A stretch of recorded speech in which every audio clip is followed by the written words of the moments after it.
तो आपने cyclotron accelerator पढ़ लिया था, ठीक है। ओके, सो पिछले टॉपिक में आपने समझ में आया था कि अगर इधर नहीं, अभी इधर अगर कोई चार्ज मैग्नेटिक फील्ड में एंटर करेगा तो वो चार्ज क्या परफॉर्म करता है? Circular motion, right, uniform circular motion. Because reason ये है कि जो मैग्नेटिक फोर्स है उसकी डायरेक्शन हमेशा वेलोसिटी को क्या होती है? परपेंडिकुलर। प्रूफ अगर आपको याद है तो मैग्नेटिक फोर्स का खुद का फॉर्मूला, सो वो था Q V bar cross B bar.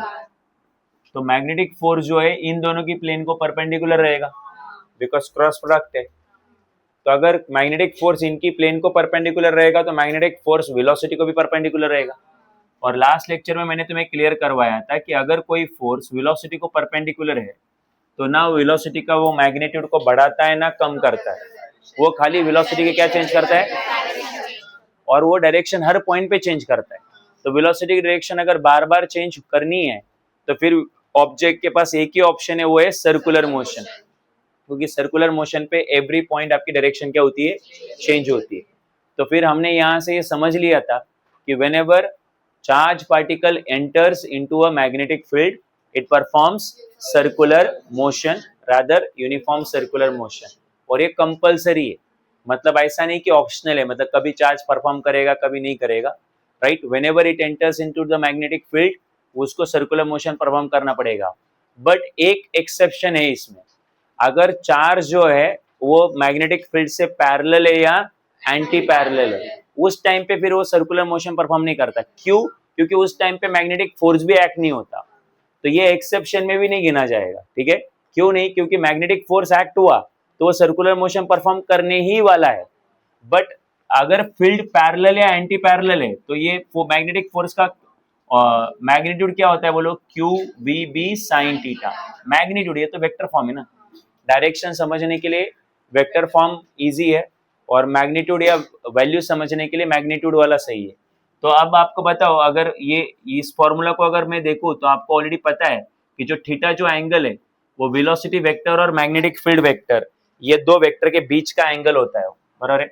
तो उन दोनों के बीच का एंगल जो, क्योंकि ये पैरेलल है, यहाँ पे मैं पैरेलल ले रहा हूँ ना, तो पैरेलल वाले केस में एंगल 0 आएगा या फिर एंगल 180 आएगा। और इधर पुटअप किया तो साइन 0 भी 0 होता है और साइन 180 भी 0 ही होता है, तो मैग्नेटिक फोर्स 0 रहेगा। तो उस केस में चार्ज क्या नहीं परफॉर्म करेगा?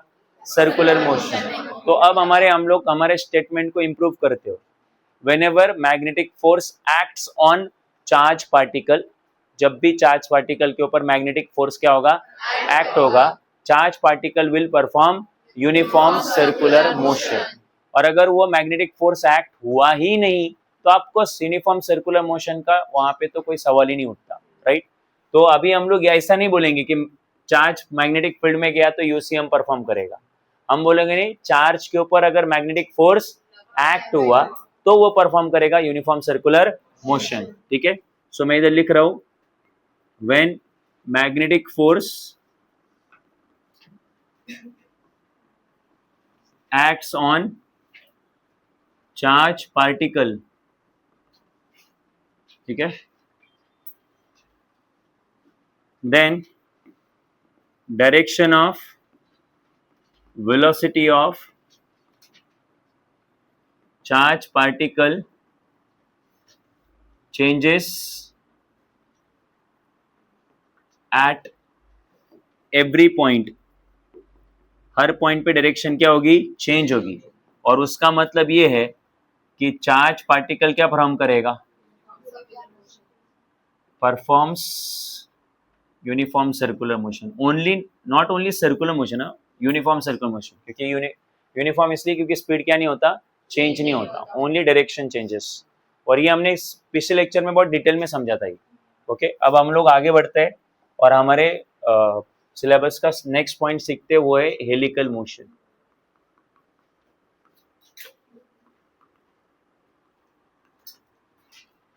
हेलिकल मोशन, ठीक है, ओके। सब लोग इधर आंदो अभी यहाँ पे। हेलिकल मोशन आपको समझने के लिए अगेन इंपॉर्टेंट पॉइंट है, एग्जाम में इसके ऊपर क्वेश्चन आते हैं, ठीक है।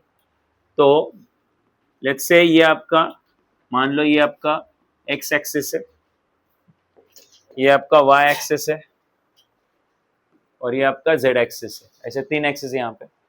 ओके, और हमने क्या किया, मैग्नेटिक फील्ड लिए अलोंग x एक्सिस,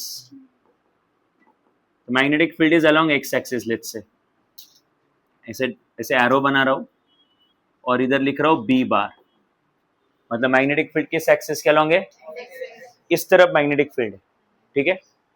और हम लोग क्या कर रहे हैं, जानबूझ के जो चार्ज है उस चार्ज को रिलीज कर रहे हैं ऐसे, ठीक है। तो जो चार्ज है ये v बार जब मैं लिखता हूं तो वो चार्ज की वेलोसिटी डायरेक्शन है, चार्ज की वेलोसिटी डायरेक्शन है वो। तो चार्ज जो है वो x एक्सिस के साथ कुछ एंगल बना के जा रहा है, देखिए कितना एंगल बनाते जा रहा है, थीटा। तो जो एंगल वेलोसिटी वेक्टर और x एक्सिस में रहेगा वही एंगल वेलोसिटी वेक्टर और मैग्नेटिक फील्ड में रहेगा, बिकॉज मैग्नेटिक फील्ड खुद x एक्सिस के अलोंग है। नहीं समझा? अरे x एक्सिस के अलोंग कौन है, तो अगर मैं मैग्नेटिक फील्ड का वेक्टर को उठा के इधर इधर पीछे शिफ्ट करूं तो वो वेक्टर चेंज नहीं होता। अगर कोई वेक्टर खुद से पैरेलल शिफ्ट होता है तो थोड़ा ना चेंज होता है। तो आप इसको मैग्नेटिक फील्ड ही समझ लो। तुम बोलोगे फिर आपने यहीं पे क्यों नहीं ड्रॉ किया, सो दैट वो मतलब एक्सप्लेनेशन थोड़ा लेस कॉम्प्लिकेटेड रहे, डायग्राम थोड़ी लेस कॉम्प्लिकेटेड रहे, इसलिए मैग्नेटिक फील्ड थोड़ी आगे ड्रॉ करी। बट एक बात समझो कि मैग्नेटिक फील्ड एक्स एक्सिस के अलोंग है, तो एक्स एक्सिस ही मैग्नेटिक फील्ड है ऐसा मान लो। तो तुम्हारा जो चार्ज है वो मैग्नेटिक फील्ड के साथ कितना एंगल बनाता है, थीटा, थीटा इतना एंगल बनाता है, ठीक है यहां तक।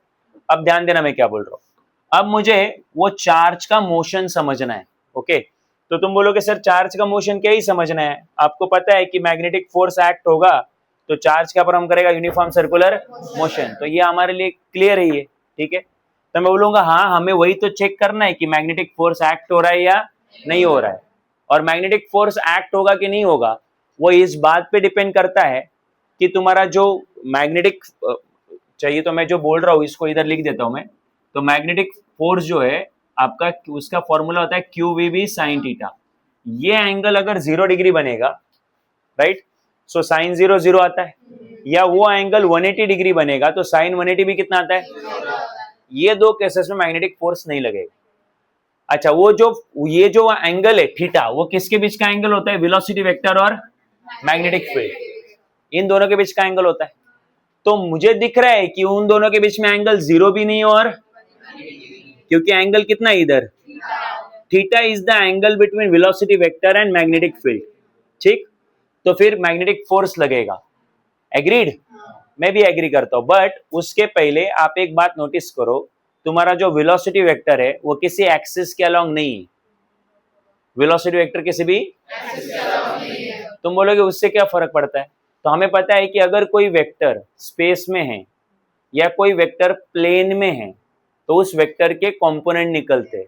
अगर स्पेस में है तो उसके 3 कंपोनेंट बनते, प्लेन में है तो 2 कंपोनेंट बनते। आप निकालो या ना निकालो, वो बात ऐसा नहीं कि आपने नहीं निकाला तो फिर क्या। बट यहाँ पे वेलोसिटी जो है, मुझे दिख रहा है कि वेलोसिटी जो है वो एक्सजेड प्लेन में है।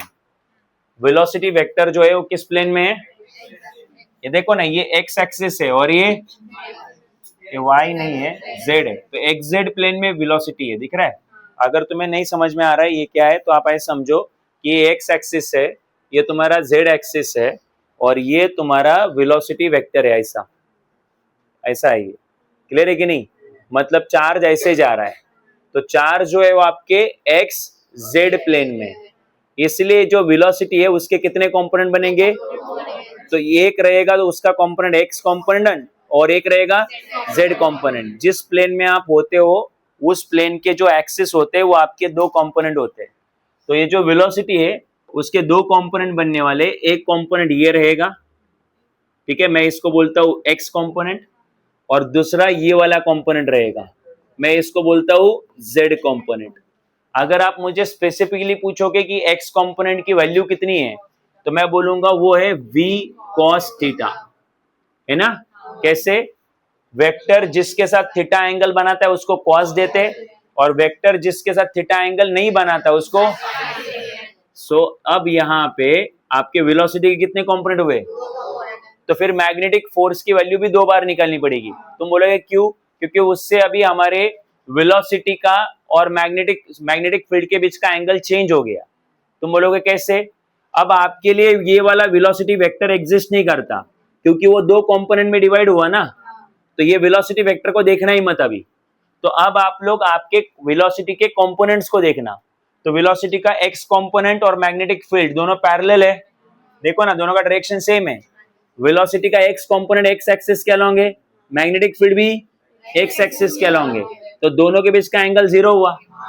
और वेलोसिटी और मैग्नेटिक फील्ड के बीच का एंगल अगर 0 है, वेलोसिटी और मैग्नेटिक फील्ड के बीच का एंगल 0 है, तो साइन 0 कितना रहेगा? 0 रहेगा। इसका मतलब मैग्नेटिक फोर्स एक्ट नहीं होगा। तो मैग्नेटिक फोर्स इस वाले केस में एक्ट नहीं होने वाला। किस वाले केस में? जब वेलोसिटी vx हो, वेलोसिटी और मैग्नेटिक फील्ड b हो, तो इस वाले केस में आपका मैग्नेटिक फोर्स एक्ट नहीं होगा। क्लियर है क्या? तो तुम बोलोगे फिर अगर मैग्नेटिक फोर्स एक्ट नहीं होगा तो वो जो चार्ज है जिसकी वेलोसिटी v cos थीटा है, उस चार्ज का क्या होगा? राइट, अगर उसके ऊपर फोर्स एक्ट नहीं हुआ तो उस चार्ज का क्या होगा? तो आपको पता है मैग्नेटिक फोर्स जो है वो चार्ज का खाली क्या चेंज करता है? डायरेक्शन। अगर वो एक्ट होगा तो डायरेक्शन चेंज होगा, और अगर वो एक्ट नहीं होगा तो डायरेक्शन चेंज नहीं होगा। तो तुम, इसका मतलब ये है कि वो charge without change in direction वो कहां बढ़ेगा? आगे बढ़ेगा। It will move along the straight line. नहीं समझा? बिकॉज मैग्नेटिक फोर्स क्या नहीं हो रहा है? एक्ट नहीं हो रहा है। क्लियर है? बट तभी कोई बोलेगा सर वेलोसिटी का अभी एक और कंपोनेंट बचा है, तो उसके वजह से भी कुछ होगा। तो मैं बोलूंगा ठीक है, उसको भी डिस्कस कर लेते हैं। तो अगर मैं वेलोसिटी का z कंपोनेंट लूं, तो वेलोसिटी का z कंपोनेंट और मैग्नेटिक फील्ड, इनमें कितना एंगल बन रहा है? तो मैग्नेटिक फील्ड x एक्सिस के अलोंग है, वेलोसिटी z एक्सिस के अलोंग है, तो ये एंगल कितना है? 90। तो यहाँ पे एंगल बनेगा 90 डिग्री। तो साइन 90 कितना होता है? साइन 90। तो साइन 90 अगर 1 होता है, ये 1 हो गया, तो फोर्स निकल के कितना आया? QVB। इसका मतलब इस वाले केस में फोर्स क्या होगा? एक्ट होगा। तुम बोलोगे इस वाले केस में मतलब जब आपका कंपोनेंट ऑफ वेलोसिटी आपके मैग्नेटिक फील्ड से क्या हो? परपेंडिकुलर हो, राइट, तब आपका मैग्नेटिक फोर्स एक्ट हो रहा है। तो मैग्नेटिक फोर्स इस वाले केस में एक्ट नहीं हो रहा है, मैग्नेटिक फोर्स इस वाले केस में एक्ट हो रहा है, राइट। तो इसका मतलब इधर आन दो। अब यहाँ पे जैसे अब तक वेलोसिटी के 2 कंपोनेंट बने थे, वैसे फोर्स के भी कितने कंपोनेंट बनेंगे? 2, क्योंकि फोर्स की 2 वैल्यू आई। फोर्स की एक वैल्यू 0 आई और फोर्स की एक वैल्यू QVB आई, बराबर है। तो फोर्स जो है ये QVB वाला फोर्स मैग्नेटिक फोर्स है नहीं, तो मैग्नेटिक फोर्स तो ऑब्जेक्ट उस चार्ज का डायरेक्शन क्या करेगा? और चार्ज को क्या परफॉर्म करवाएगा? तो फिर इस फोर्स के कारण मैग्नेटिक फोर्स जो लग रहा है उसके कारण उस चार्ज को क्या परफॉर्म करना पड़ेगा? राइट। तो फिर दो फोर्सेस लग रहे, मतलब एक फोर्सेस की भी 2 वैल्यू आ रही है। एक वैल्यू 0 है और एक वैल्यू QVB है। तो उस QVB वैल्यू के कारण पार्टिकल को सर्कुलर मोशन परफॉर्म करना पड़ेगा, क्योंकि मैग्नेटिक फोर्स जब भी एक्ट होता है पार्टिकल को क्या परफॉर्म करना पड़ता है? राइट। तो तुम बोलोगे फिर आप क्या बोल रहे हो एग्जैक्टली, हमें समझ में नहीं आ रहा है। आपने इधर बोला पार्टिकल सर्कुलर मोशन परफॉर्म नहीं करेगा और सीधा जाएगा, और आप यहां बोल रहे हो कि पार्टिकल क्या परफॉर्म करेगा? बट जबकि चार्ज तो एक ही है, हमने एक ही चार्ज को लॉन्च किया है, तो एक ही चार्ज सीधा भी जाएगा और एक ही चार्ज सर्कुलर मोशन भी परफॉर्म करेगा। ये कैसे पॉसिबल है? मैं बोलूंगा पॉसिबल है, राइट। ये देखो सर्कुलर मोशन परफॉर्म कर रहा है और आगे भी बढ़ रहा है। कैसे? घूम रहा है और कहां जा रहा है? आगे जा रहा है। घूमना जरूरी है क्योंकि उसके ऊपर QVB इतना कौन सा वाला? मैग्नेटिक फोर्स, तो घूमना तो पड़ेगा। और आगे जाना जरूरी है क्योंकि उसके पास आगे जाने के लिए क्या है? वेलोसिटी है। कौन सी वेलोसिटी है?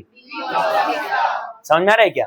और एक बात बताओ, अगर कुछ भी दिमाग में नहीं जा रहा है, एटलीस्ट ये दिमाग में लो, ठीक है। सो एक मिनट, टाइम क्या होगा? सो मत ले लो ना लेक्चर। सो इधर आंदो, मैं क्या बोल रहा हूँ। सो ऑब्जेक्ट के पास वेलोसिटी है ना, तो एक बात बताओ, वो छोड़ो, मैं हमारा क्या डिस्कशन चल रहा था, इतना याद रखो, एज्यूम कर लो कि आपको अभी देखो जिसका बेसिक क्लियर है उसको तो ये समझने की कुछ नहीं प्रॉब्लम होना चाहिए, बट जिसको बेसिक क्लियर नहीं वो ऐसे समझो कि अगर x डायरेक्शन में पार्टिकल के पास वेलोसिटी है, वेलोसिटी है मतलब स्पीड है।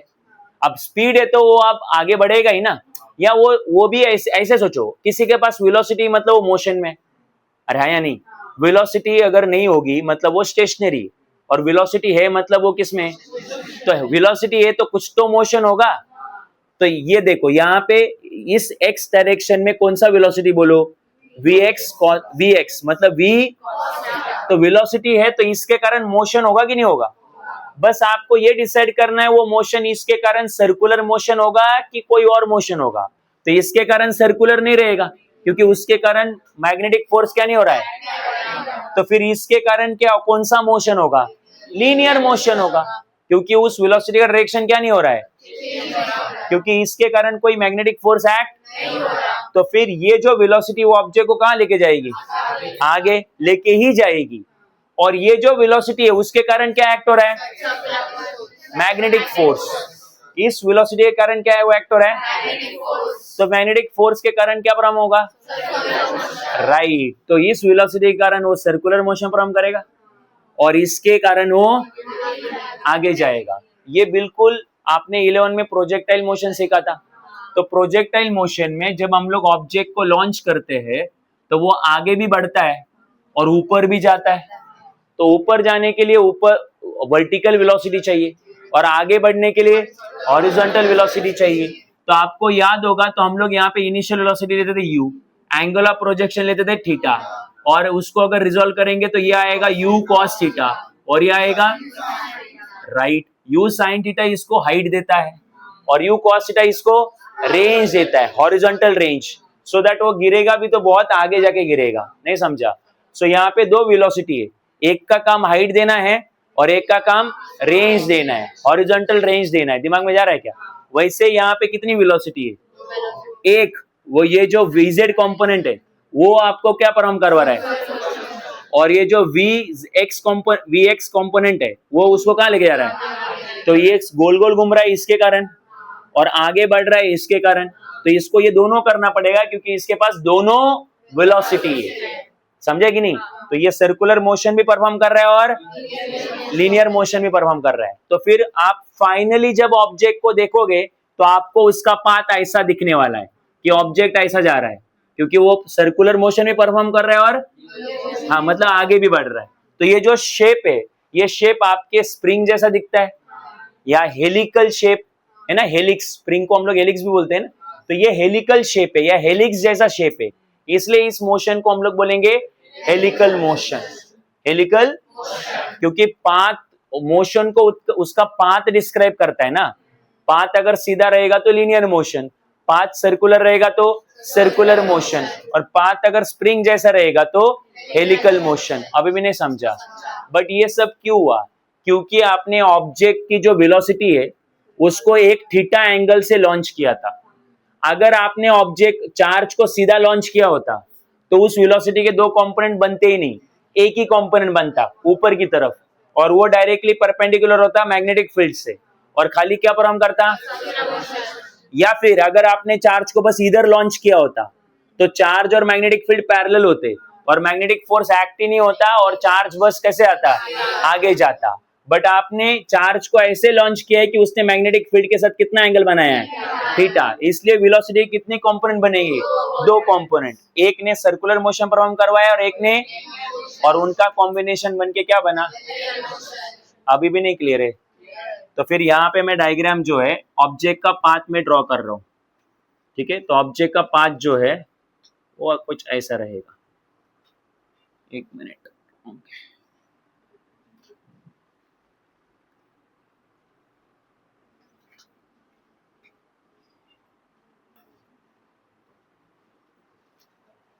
ठीक है, कुछ डाउट है क्या। ओके, सो मैं नोट्स लिख रहा हूँ यहाँ पे।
एक काम करो, ये एंगल जो है ना इधर थीटा लिया है ना, ये एंगल इधर अल्फा ले लो।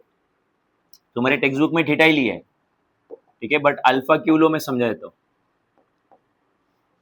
और फॉर्मूला का जो थीटा है ना, और ये वाला जो अल्फा है, दोनों में कंफ्यूजन क्रिएट हो जाएगा। फॉर्मूला का जो थीटा है वो वेलोसिटी वेक्टर और मैग्नेटिक फील्ड के बीच का एंगल दिखाता है, समझा कि नहीं। और ये जो अल्फा है वो इस वाले केस का वेलोसिटी वेक्टर और मैग्नेटिक फील्ड के बीच का एंगल है। या फिर एक काम करो, अगर तुम्हें थीटा ही रखना है, अल्फा नहीं रखना, अगर थीटा ही रखना है तो फिर एक नेमिंग में चेंजेस करो। फिर नेमिंग में चेंजेस, नेमिंग में इन द सेंस, इधर ध्यान दो सब लोग, देखो ये रहने दो, पहले पहले ये देख लो मैं क्या नहीं कर रहा हूं, फिर उसके बाद लिख लेना।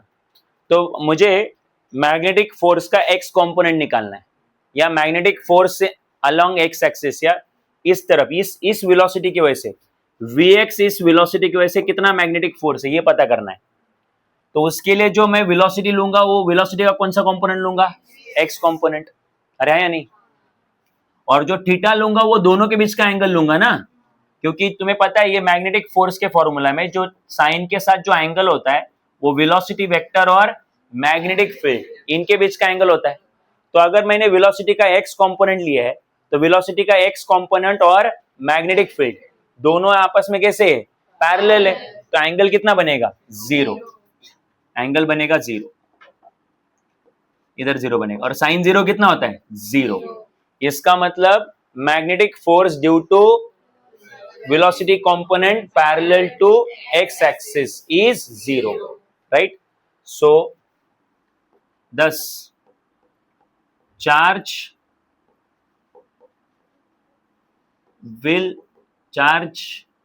keeps on moving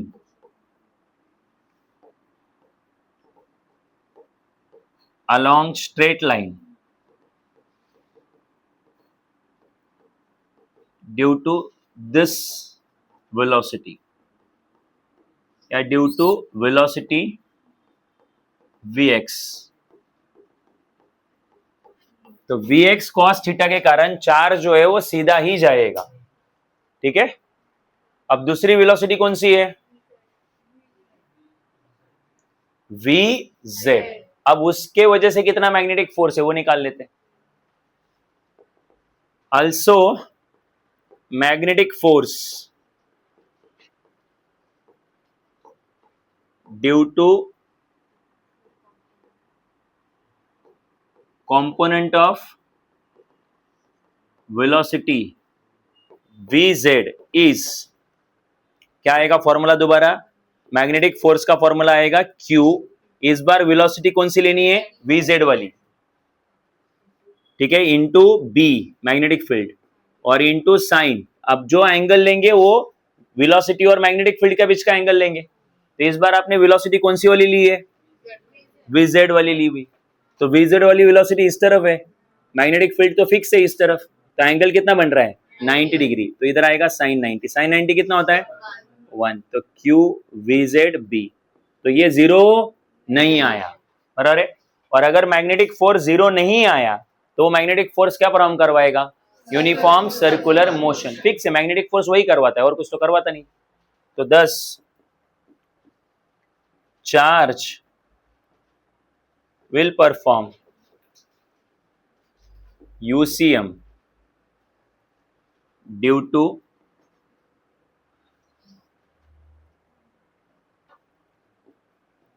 component of velocity या due to velocity vz। vz के कारण वो क्या परफॉर्म करेगा, सर्कुलर मोशन, और vx के कारण वो लीनियर मोशन, सीधा जाएगा। तो जो मोशन होगा वो दोनों का कॉम्बिनेशन होगा, क्योंकि चार्ज तो एक ही है बट मोशन कितने हैं, दो है। तो so final motion is combination of circular and linear which resemble like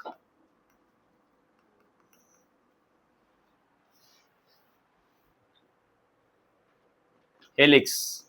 Hence, such motion is called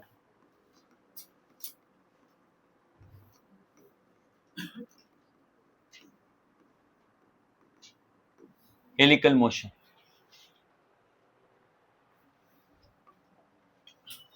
अब बताओ, डाउट बताओ क्या है? ये सब कुछ इसलिए हो रहा है क्योंकि आपने वेलोसिटी को एट एन एंगल चार्ज को आपने एट एन एंगल थीटा से लॉन्च किया है. अगर आप चार्ज खाली एक्स एक्सिस के अलोंग करते तो मैग्नेटिक फोर्स ही नहीं लगता और ऑब्जेक्ट या चार्ज खाली स्ट्रेट जाता. अगर आप उसको परपेंडिकुलर लॉन्च करते तो ऑब्जेक्ट खाली सर्कुलर मोशन परफॉर्म करता. आपने एक एंगल बना के लॉन्च किया, इसलिए ऐसा हुआ.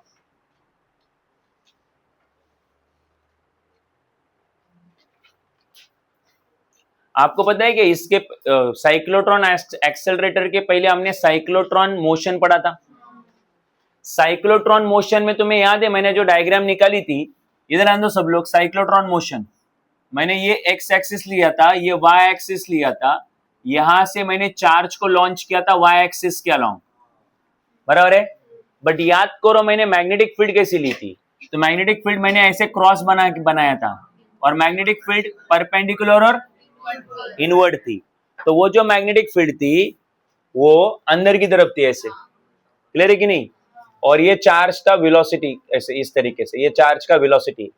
अब वो चार्ज ऑलरेडी वाई एक्सिस के अलोंग था और अगर कोई वेक्टर एक्सिस के अलोंग होता है तो हम लोग उसको रिजॉल्व नहीं करते. तो इसलिए उस वाले केस में आपने वेलोसिटी को रिजॉल्व नहीं किया था और एंगल इधर 90 बना था और 90 एंगल बनेगा तो वेलोसिटी रहेगी वेलोसिटी बोल रहा हूं, फोर्स रहेगा क्यू वी बी साइन 90, मतलब साइन 91. तो इतना फोर्स रहेगा और उस फोर्स के कारण ऑब्जेक्ट ने क्या परफॉर्म किया था? Circular motion. मैग्नेटिक फोर्स किस तरफ आया था? तो हमने right hand thumb rule use किया था और V टू B है हमारा क्रॉस प्रोडक्ट. तो V से B तक फिंगर्स लगाई तो थंब इस तरफ आया, तो मैग्नेटिक फोर्स इधर था. इसलिए जो सर्कुलर मोशन था, मैग्नेटिक फोर्स मतलब सेंट्रीपिटल फोर्स, तो इसलिए सर्कुलर मोशन जो है वो आपको कैसा मिला था? बोलो, ऐसे मिला था, ऐसे कुछ मिला था. अरे आया नहीं? इस तरीके से, ऐसा ऐसा, क्योंकि सेंट्रीपिटल फोर्स इधर था ना. सेंट्रीपिटल फोर्स हमेशा सेंटर की तरफ होता है, तो सेंटर अगर इधर है तो सर्कुलर पाथ ऐसा रहेगा. तो आपने वो ड्रॉ किया था वहां पे.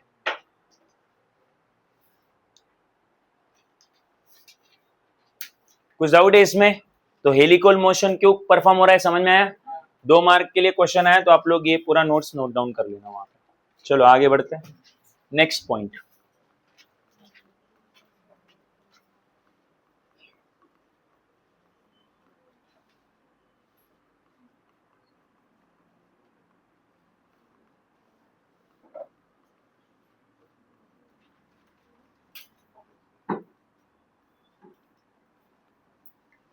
Next point is that is force acting on current carrying wire kept in external uniform magnetic field.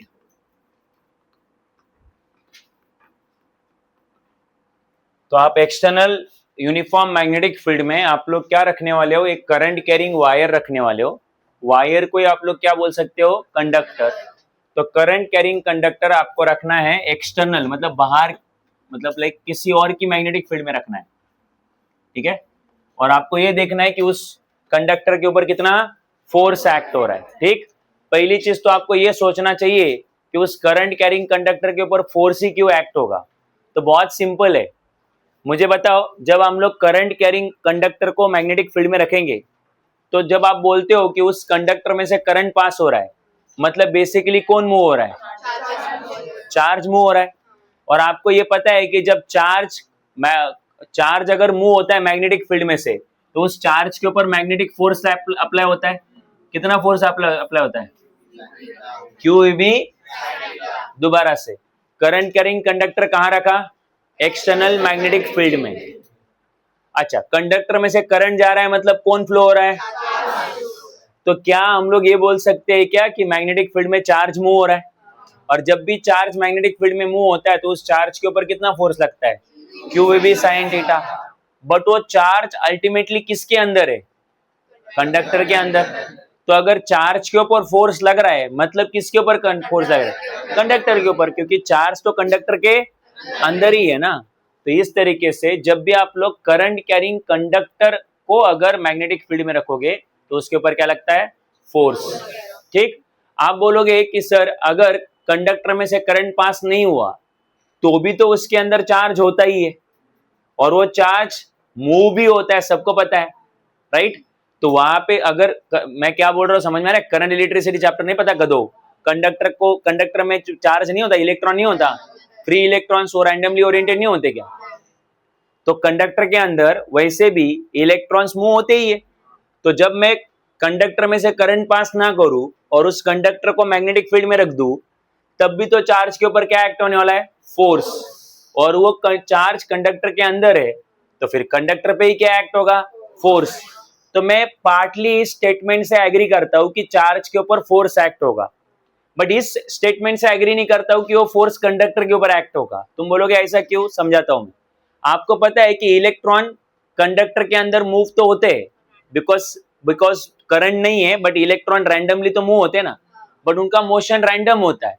अगर कोई एक इलेक्ट्रॉन ऊपर जा रहा है तो कोई दूसरा, ठीक है? तो अगर उनके ऊपर एक्ट होने वाला जो मतलब उनके ऊपर जो फोर्स एक्ट होगा वो फोर्स किसी एक डायरेक्शन में थोड़ी ना होगा, क्योंकि वो सारे चार्जेस रैंडमली ओरिएंटेड है तो फोर्स भी रैंडमली ओरिएंटेड रहेगा। तो अगर किसी चार्ज के ऊपर फोर्स राइट में है तो किसके ऊपर? और फोर्स तो वेक्टर क्वांटिटी है, एक दूसरे को क्या कर देता है, इसीलिए फोर्स एक्ट होने के बावजूद फोर्स एक दूसरे को कैंसिल आउट करेगा और टोटल फोर्स कितना बनेगा? तो अगर कंडक्टर के ऊपर फोर्स बनना है, कुछ नॉन जीरो फोर्स अगर क्रिएट करना है तो कंडक्टर के सारे चार्जेस एक ही साइड में मूव होने चाहिए, तो ही वो फोर्स जो बनेगा वो क्या बनेगा? Non zero. समझा क्या? इसलिए कंडक्टर के ऊपर फोर्स तभी एक्ट होगा जब उस कंडक्टर में से क्या पास होगा? करंट पास होगा। क्लियर है? तो वापस बोलो, करंट कैरिंग कंडक्टर के ऊपर फोर्स एक्ट होता है कि कंडक्टर के ऊपर फोर्स एक्ट होता है? राइट। चार्ज के ऊपर तो हमेशा ही फोर्स एक्ट होगा, बट कंडक्टर के ऊपर तभी फोर्स एक्ट होगा जब करंट पास होगा, और करंट पास होगा मतलब सारे चार्जेस एक ही डायरेक्शन में मूव होंगे। ठीक है? अब हमारा काम इतना सा है कि वो फोर्स टोटल इन टोटल वो फोर्स कितना रहेगा। फोर्स एक्ट तो होगा बट इन टोटल वो कितना होगा, हमें बस वो समझाना है, बस फिर फिनिश। तो ध्यान दो अभी यहाँ पे। तो उसके लिए हम लोग क्या करेंगे, सबसे पहले एक मैग्नेटिक फील्ड लेंगे। जब मैं मैग्नेटिक फील्ड को ऐसे ड्रॉ करता हूं तो इसका मतलब क्या है मुझे बताओ? Perpendicular to the plane of paper.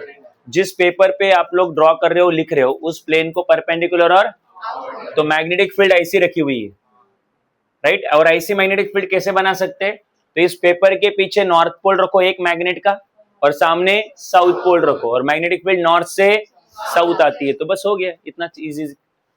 तो इधर रखा हमने मैग्नेटिक फील्ड परपेंडिकुलर आउटवर्ड।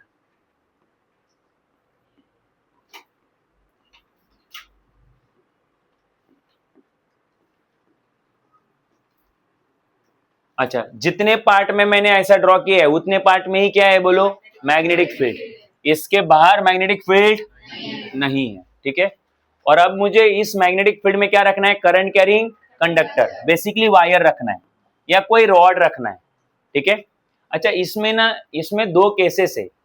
दो केसेस ऐसे है कि वायर अगर स्ट्रेट हो तो क्या, और वायर आर्बिट्रेरली शेप हो तो क्या, मतलब उसका कोई रैंडम शेप, कोई पर्टिकुलर शेप नहीं।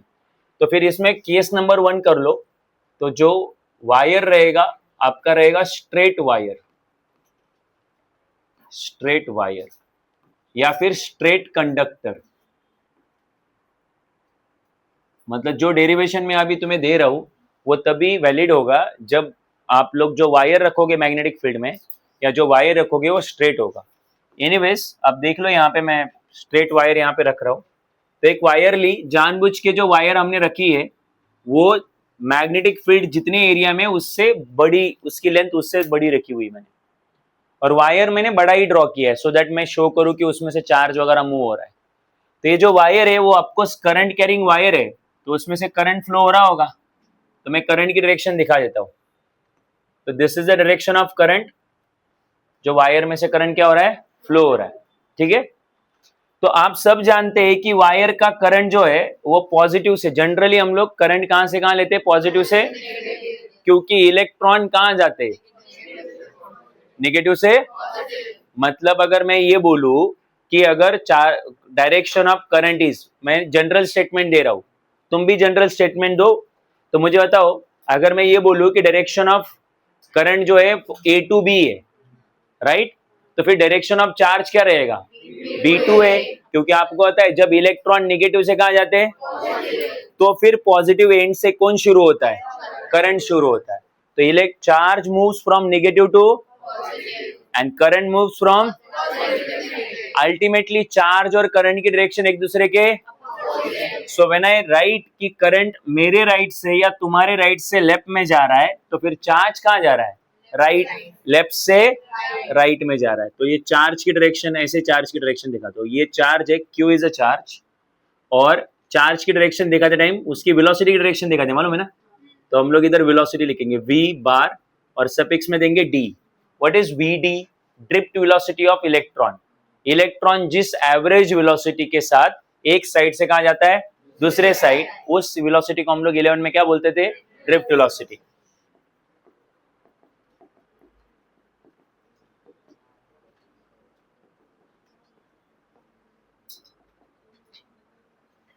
Drift velocity of electron. तुम्हें यहां तक समझा। दूसरी चीज, क्या पूरा का पूरा वायर मैग्नेटिक फील्ड में है कि वायर का कुछ पार्ट मैग्नेटिक फील्ड में है, some part of wire is in, okay, तो फोर्स बस उतने ही पार्ट में लगने वाला है, क्लियर है। क्यों ऐसा, फोर्स एक्चुअली किसके ऊपर अप्लाई होता है, चार्ज के ऊपर, बट वो भी वो वाला चार्ज जो किसके अंदर है, मैग्नेटिक फील्ड के। तो ये जो बाहर ये जो इलेक्ट्रॉन आगे बढ़ के इधर जाएगा, उस इलेक्ट्रॉन के ऊपर फोर्स लगने वाला, because that electron will move outside of magnetic field. तो फिर आप एक काम करो, वायर का जितना पार्ट मैग्नेटिक फील्ड के अंदर है उसका लेंथ ले लो L। L is the length of wire inside magnetic field.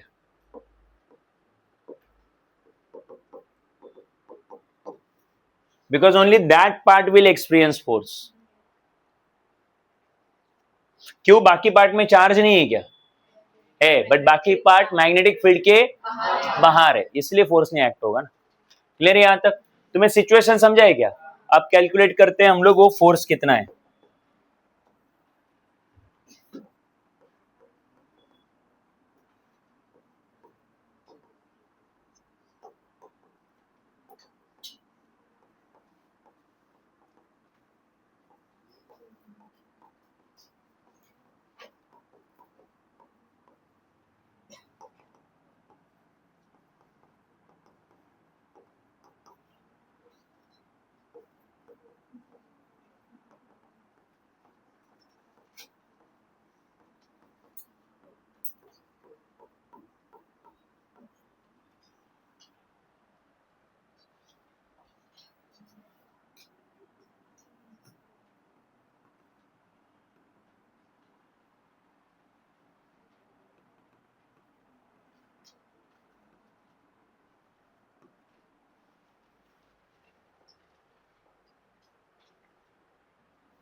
Consider a straight wire और conductor placed in magnetic field B।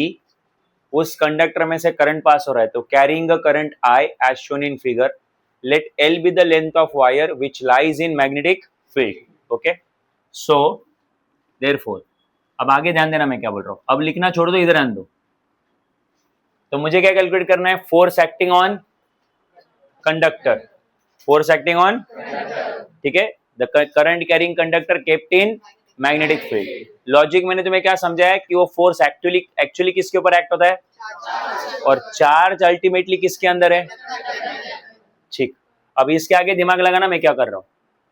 हाँ, so as current I flows through wire,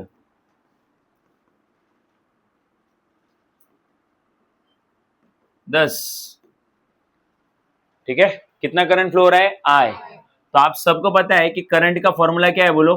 current का formula, current is equal to होता है charge, total charge, है कि नहीं, और नीचे टाइम, उस चार्ज को फ्लो होने के लिए कितना टाइम लग रहा है. ठीक है. अच्छा, बट हमें फोर्स जो निकालना है वो खाली ये एल वाले पार्ट का फोर्स निकालना है ना. तो एक काम करते हैं, टोटल चार्ज फ्लोइंग, एक मिनट, बस निकालो चार्ज अपॉन टाइम, इतना ही लिखो, इतना डिस्कशन करते बैठने की जरूरत नहीं. ठीक है. तो बोलो चार्ज कितना है, तो हमें नहीं पता, तो उस चार्ज को हमने क्या लिया, Q. और उस चार्ज को ये वाले पार्ट से, मतलब ये ब्लू कलर वाला पार्ट है, इतने पार्ट में जो मूव करने के लिए जो टाइम लग रहा है वो टाइम ले रहा हूं मैं T. ठीक है. तो फिर चार्ज की वैल्यू कितनी निकल जाएगी यहां से, I इंटू टी. तुम बोलोगे आपको चार्ज क्यों निकाल रहे हो आप, बिकॉज अल्टीमेटली फोर्स किसके ऊपर एक्ट होता है, चार्ज. बट वो चार्ज कंडक्टर के अंदर है इसलिए फोर्स कंडक्टर पे है, इसलिए. बट हमें तो पता है फोर्स तो चार्ज पे ही है, तो वो चार्ज चाहिए ना फोर्स निकालने के लिए. तो चार्ज कितना है, I इंटू टी. इस चार्ज के वैल्यू को मैं 1 बोल रहा हूं, इक्वेशन नंबर 1. आगे सुनना. नाउ मुझे ये टाइम टी पुटअप कर देना है यहाँ पे. ठीक है. चार्ज के वैल्यू में जो टी टाइम है वो पुटअप कर रहा हूं मैं. तो मुझे आता है वो टी कैसे निकालेंगे, बड़ा सिंपल है. तो मुझे आता है जो चार्ज हमने लिया है वो चार्ज वीडी इतने स्पीड से वायर के राइट साइड से मे बी ए पॉइंट से बी पॉइंट तक आ रहा है. राइट. नहीं समझा मैं क्या बोल रहा हूं. नहीं, ए टू बी नहीं, बी टू ए, क्योंकि ए टू बी तो करंट आ रहा है, तो करंट के ऑपोजिट चार्ज मूव होता है. तो चार्ज कहां से कहां जा रहा है, बी टू ए जा रहा है. तो चार्ज का स्पीड कितना है बोलो, वीडी है. तो आपको पता है जब भी ऑब्जेक्ट का स्पीड कांस्टेंट रहे, राइट, मूव होने का स्पीड अगर कांस्टेंट है, तो हम लोग फॉर्मूला लगाते हैं, स्पीड इज इक्वल टू, ये speed of charge is equal to distance covered by charge divide by time taken by charge. Distance covered by charge upon time taken by charge. तो speed of charge हमें पता है V D, drift speed. अच्छा, drift speed v और d multiply में नहीं है, वो स्पीड का फॉर्मूला v है. खड़े रहे, हाँ खड़े रहे, देखो देखता हूं मैं, रुक. सो ड्रिफ्ट स्पीड जो है वो क्या है, स्पीड का सिंबल है v. ड्रिफ्ट स्पीड में क्यों, क्योंकि वो बेसिकली अगर आपको याद हो 11 में, तो जो इलेक्ट्रॉन्स है वो ऐसे कोलाइड होते होते जाते हैं, तो किसी एक स्पीड से आते हैं, तो हम लोग सारे स्पीड का एवरेज लेते हैं, और उस एवरेज स्पीड को हम लोग क्या बोलते हैं, ड्रिफ्ट स्पीड. तो ड्रिफ्ट स्पीड ये इलेक्ट्रॉन के स्पीड का स्पेशल नाम है. ठीक है. So drift speed is a speed by which charge moves through the conductor. ठीक है. और वो कितना डिस्टेंस कवर कर रहा है, एल. वैसे तो पूरे वायर में जा रहा है वो, मुझे फोर्स खाली एल इतने पार्ट पे लगने वाला है, तो मैं डिस्टेंस भी उतने ही पार्ट का लूंगा, और टाइम टेकन फिर उतने ही पार्ट का, विच इज टी. तो उसको इधर ये टी हमें चाहिए, तो टी निकाल लो यहां से. So therefore T is equal to time taken is equal to L upon drift speed. ठीक है. उसको सब्स्टिट्यूट कर दो आपके चार्ज के फॉर्मूला में, तो चार्ज का फॉर्मूला थोड़ा और सिंप्लीफाई हो जाएगा. तो सब्स्टिट्यूट इन 1, तो चार्ज जो है वो हो जाएगा I इंटू टी. तो Q is equal to I, T जो है वो होगा L अपॉन वी डी. तो ये आ गया चार्ज. ठीक है. विच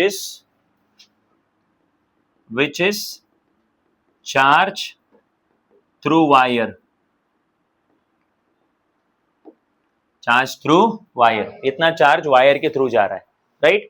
अब इस चार्ज के ऊपर फोर्स लगने वाला है, क्योंकि जब भी चार्ज मैग्नेटिक फील्ड में से मूव होता है उसके ऊपर क्या एक्ट होता है, फोर्स. कितना चार्ज मूव हो रहा है बोलो, I into L into upon V D, इतना चार्ज फ्लो हो रहा है. तो देयरफॉर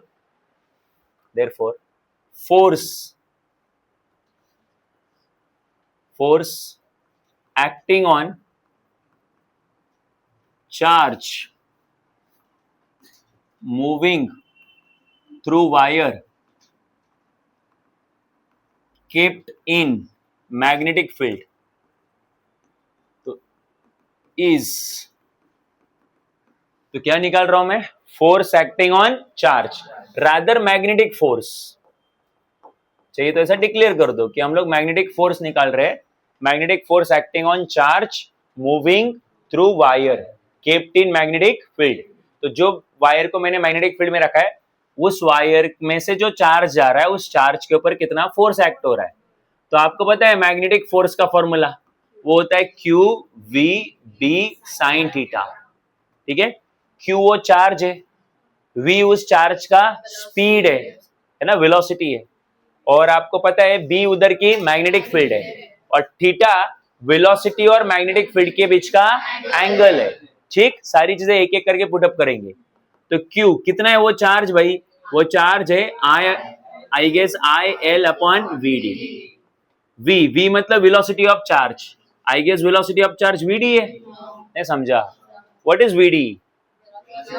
देखो फोर्स किसके ऊपर एक्ट हो रहा है, चार्ज के ऊपर, तो फिर मैग्नेटिक फोर्स ऑन चार्ज है, तो ये चार्ज का वेलोसिटी, जो चार्ज का वेलोसिटी वी है कि वीडी है, वीडी है। ठीक है, उसके बाद बी उधर की मैग्नेटिक फील्ड है, और अब वो वेलोसिटी ऑफ चार्ज और मैग्नेटिक फील्ड इनके बीच का एंगल वो निकालना बड़ा इजी है। मुझे बताओ, सबसे पहले ये बताओ कि मैग्नेटिक फील्ड की डायरेक्शन कैसी है। तो ये जो डॉट है इसका मतलब क्या है, perpendicular and outward to the plane, perpendicular and outward to the plane. तो मैग्नेटिक फील्ड खुद ऐसी है, ये इस तरफ, ये मैग्नेटिक फील्ड का डायरेक्शन है। ठीक है, सो ये मैग्नेटिक फील्ड का डायरेक्शन है बाहर की तरफ, और चार्ज तो इस तरफ जा रहा है, आप देखो B2A, राइट। तो magnetic field perpendicular and outward, और ये चार्ज की वेलोसिटी डायरेक्शन, तो दोनों एक दूसरे को कैसे परपेंडिकुलर है, 90 डिग्री है। तो यहाँ पे हम लोग लिखेंगे, क्या लिखेंगे हम लोग यहाँ पे, साइन 90 लिखेंगे। अच्छा, ये पहली चीज तो ये स्पीड कैंसल आउट हो जाएंगे, तो ये आ जाएगा I L B sine 90, sine 90 कितना हुआ 1। तो ये हुआ मैग्नेटिक फोर्स एक्टिंग ऑन, बोलो, तुम बोलोगे सर चार्ज, मैं बोलूंगा हाँ चार्ज, पर चार्ज किसके अंदर है, तो ये फोर्स एक्टिंग ऑन कंडक्टर भी होगा। और सपोर्ट करने के लिए आप क्वांटिटीज देखो किसकी है, आई क्या है, current passing through conductor, L क्या है, length of conductor inside the magnetic field, और बी क्या है उधर की, तो ये क्वांटिटी कंडक्टर की है, तो फोर्स भी किसके ऊपर लग रहा होगा, कंडक्टर के ऊपर या वायर के ऊपर, जो भी आपको वर्ड यूज करना है। So this is force acting on wire और conductor kept in external uniform magnetic field, external uniform magnetic field when velocity vector is perpendicular to magnetic field, velocity vector जो है मैग्नेटिक फील्ड से कैसा हो, perpendicular हो, right. अच्छा, अब आगे सुनना मैं क्या बोल रहा हूं, और ये ज्यादा इंपॉर्टेंट है जो डिस्कस करने जा रहे हैं। ठीक है, if velocity vector is not perpendicular, या velocity vector is at angle theta with magnetic field, ठीक है, मतलब क्या, एक बात बताओ, आपने इधर कॉन्सेंट्रेट करना, ये मैग्नेटिक फील्ड का डायरेक्शन था, ये मैग्नेटिक फील्ड थी परपेंडिकुलर और आउटवर्ड, और ये वायर जो है आपने ऐसी रखी थी, तो आपने वायर ही मैग्नेटिक फील्ड से परपेंडिकुलर रखी थी, तो चार्ज तो वायर में से ही मूव होता है, तो फिर इसलिए चार्ज को भी वायर मैग्नेटिक फील्ड से क्या होना पड़ा, परपेंडिकुलर। बट अगर मैं चार्ज को, सॉरी वायर को, मैग्नेटिक फील्ड को वैसे रखा, बट वायर को जो है मैंने ऐसे थोड़ा सा टेढ़ा रखा, नहीं समझा, कैसे भी रख सकते हैं ना, क्या जरूरी है, आपको जरूरी थोड़ी ना है ऐसा कि हमेशा परपेंडिकुलर हो, तो मैंने वायर को थोड़ा ऐसा रख दिया, तो मैग्नेटिक फील्ड अभी भी परपेंडिकुलर और आउटवर्ड ही है, बट वायर जो है पहले ऐसी थी ना, उस वायर को मैंने ऐसे कर दिया, अब तो दोनों के बीच का एंगल क्या नहीं है, तो उस केस में मैं इधर थीटा के जगह पे क्या नहीं लिख सकता, तो तुम बोलोगे कितना लिखेंगे, तो पता हो तो एंगल लिखो, नहीं पता हो तो थीटा लिखो, तो उस केस में मैं इधर एंगल तो नहीं पता, तो क्या होगा थीटा, तो मैं इधर 1 के जगह पे खाली क्या लिखूंगा साइन थीटा, क्योंकि 1 इसलिए आया था क्योंकि साइन 90 था। अब अगर वो 90 डिग्री एंगल नहीं है, वो थीटा है, तो यहाँ पे खाली कितना आएगा बोलो साइन थीटा, बराबर है।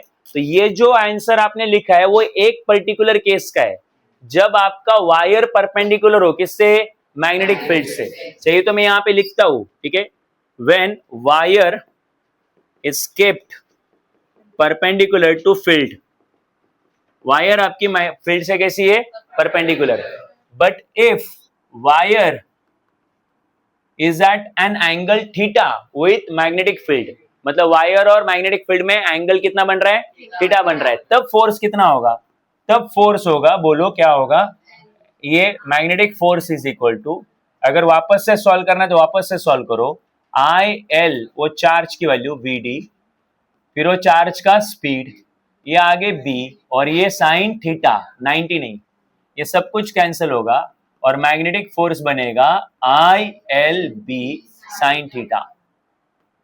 इतना फोर्स एक्ट होगा जब अगर वायर हमने कैसे नहीं रखी परपेंडिकुलर नहीं रखी, राइट। और ये बेस्ट केस है बिकॉज एंगल तो 90 भी हो सकता है, 0 भी हो सकता है, 180 भी हो सकता है, 30 भी हो सकता है, 60 भी हो सकता है। तो आपको जनरल फॉर्मूला चाहिए, आपको पर्टिकुलर एक केस का फॉर्मूला थोड़ी ना चाहिए। अच्छा, अब इसी फॉर्मूला का वेक्टर फॉर्म निकालो। तुम बोलोगे क्यों, क्योंकि वेक्टर फॉर्म से हमें क्लियर हो जाता है कि जो एंगल गिवन है थीटा एंगल वो कौन से क्वांटिटीज का है। तो इधर आन दो यहाँ पे, तो अब मुझे बताओ वेक्टर फॉर्म अगर लिखूंगा तो आपको पता है कि फोर्स एक वेक्टर है, उसके ऊपर बार दे देंगे, है ना। आगे कौन है I L B sine theta, तो अब आई तो स्केलर क्वांटिटी है, वैसे देखा जाए तो वो टेंसर है और टेंसर को हम लोग स्केलर ही लेते हैं, ठीक है। सो आई एक scalar quantity, current is a scalar quantity, but आपको पता है कि आगे जो दोनों क्वांटिटी है लेंथ और मैग्नेटिक फील्ड, दोनों के दोनों क्या है वेक्टर है। तो अब ये मत बोलना कि सर लेंथ तो स्केलर है, मैं 11 से बोलते आ रहा हूं कि करंट इलेक्ट्रिसिटी चैप्टर में और मैग्नेटिज्म, बेसिकली इलेक्ट्रिसिटी और मैग्नेटिज्म, इलेक्ट्रिसिटी और मैग्नेटिज्म, इन दोनों चैप्टर में या इस पूरे कंसेप्ट में हम लोग जो है दो क्वांटिटी को वेक्टर लेते, एक पहला एरिया और दूसरा कौन लेंथ।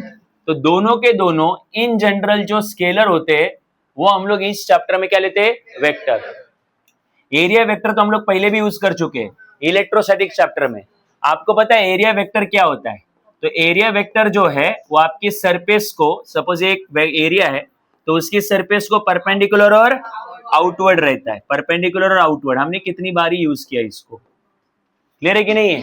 सो एरिया वेक्टर बोला तो वो रहेगा perpendicular to surface and outward, okay. दूसरा जो है वो है लेंथ वेक्टर, ठीक है। अब लेंथ वेक्टर की डायरेक्शन क्या है, तो डायरेक्शन ऑफ लेंथ वेक्टर हमेशा याद रखना, direction of length vector is same as that of electric current, same as that of electric current. तो जो इलेक्ट्रिक करंट की डायरेक्शन होगी वही डायरेक्शन किसकी होगी बोलो लेंथ वेक्टर की। तो हमेशा याद रखना कि जब कभी भी आप लोग इलेक्ट्रिसिटी मैग्नेटिज्म में लेंथ देखोगे तो आपके लिए कौन सी क्वांटिटी है वेक्टर क्वांटिटी, और उसकी डायरेक्शन आप वही लोगे जो डायरेक्शन किसकी हो इलेक्ट्रिक करंट की हो। तो आप यहां आ जाओ अभी यहाँ पे वापस से। सो अब मुझे बताओ, मेरे पास ये length is a vector quantity, magnetic field is a vector quantity, और ये दो वेक्टर क्वांटिटी का मल्टीप्लीकेशन कौन है फोर्स है, और फोर्स भी एक वेक्टर क्वांटिटी है। तो मल्टीप्लीकेशन जब वेक्टर होता है तो इनके बीच में क्या आएगा क्रॉस आएगा, तो ये ऐसे होगा, बराबर है। साइन थीटा लिखने की जरूरत नहीं क्योंकि वो क्रॉस में चला गया, अभी क्रॉस रिमूव करोगे तो वापस से कितना आएगा राइट। तो यहां से कंफर्म हो गया कि जो थीटा है वो आपकी लेंथ और मैग्नेटिक फील्ड के बीच का एंगल है। तो वेयर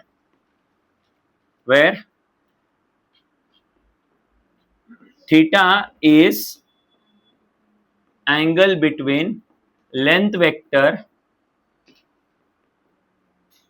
एंड मैग्नेटिक फील्ड,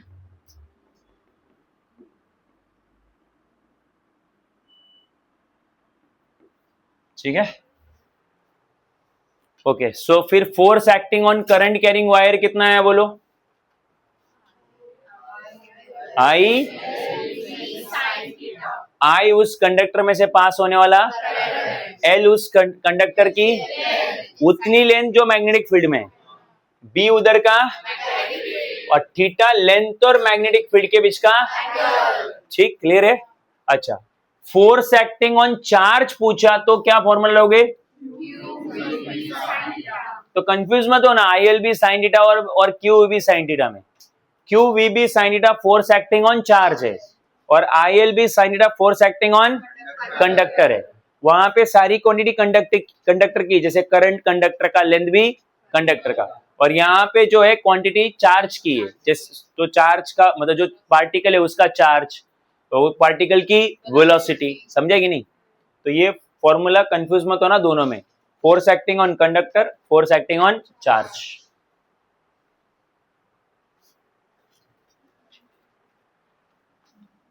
बोलो डाउट है?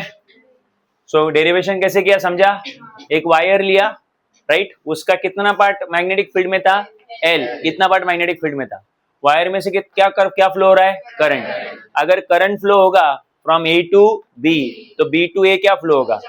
चार्ज फ्लो होगा।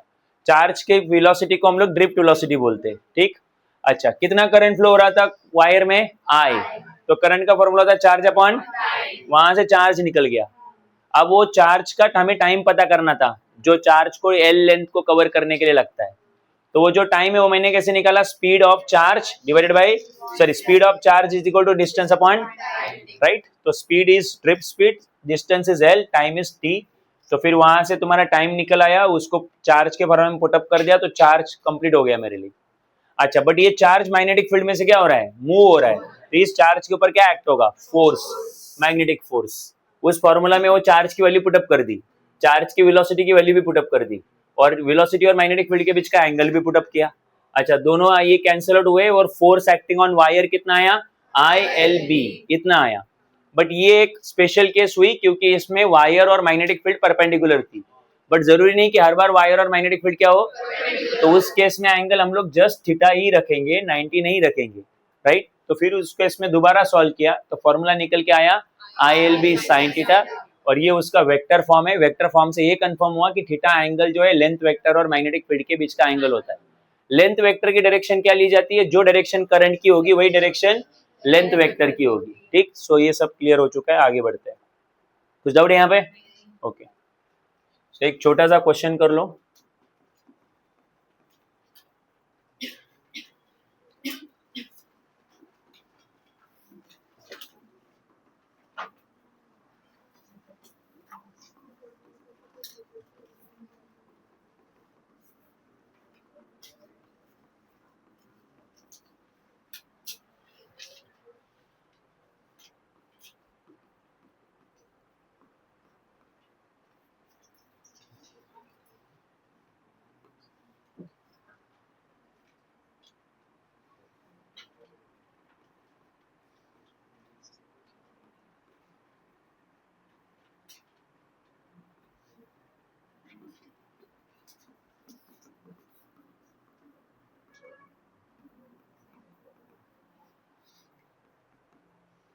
अभी स्ट्रेट फॉरवर्ड क्वेश्चन है, सारी क्वांटिटीज इसमें दी हुई है।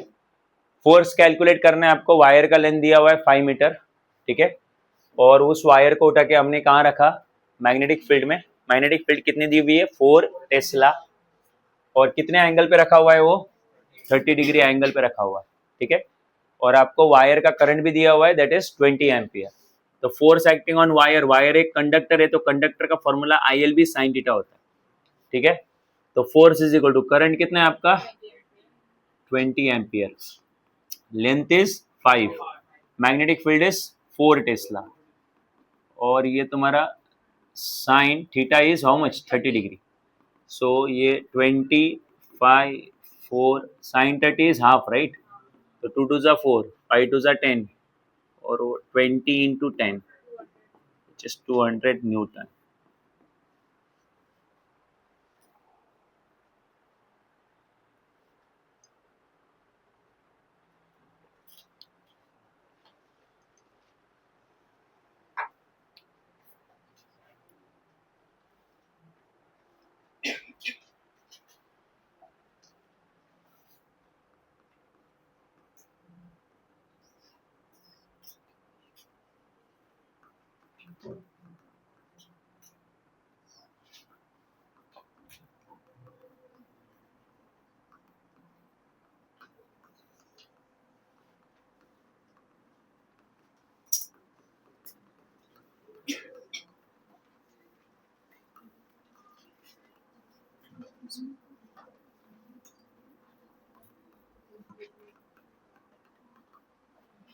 Okay, next point, that is force acting on arbitrarily shaped wire kept in. Okay, तो आप पिछली बार आपने जो वायर लिया था वो एक स्ट्रेट वायर लिया था। अब जो वायर लेंगे हम लोग वो एक रैंडम शेप का लेंगे, ठीक है, उसका कोई पर्टिकुलर शेप नहीं लेंगे। ऐसा केस क्यों लिया जाता है? बिकॉज जो पिछला वाला फॉर्मूला था वो ILB sin थीटा जो फॉर्मूला है वो तभी अप्लाई कर सकते हैं जब कंडक्टर शेप स्ट्रेट ही हो, सर्कुलर रहेगा या किसी और पैराबोलिक शेप का रहेगा, तो कोई अलग शेप का रहेगा तो फॉर्मूला अप्लाई नहीं होगा। आप जो फॉर्मूला सीखेंगे वो किसी भी शेप के लिए अप्लाई हो सकता है, ठीक है, तो ध्यान देना भी यहाँ पे। तो वंस अगेन ये मैग्नेटिक फील्ड है perpendicular to the plane of paper और आउटवर्ड।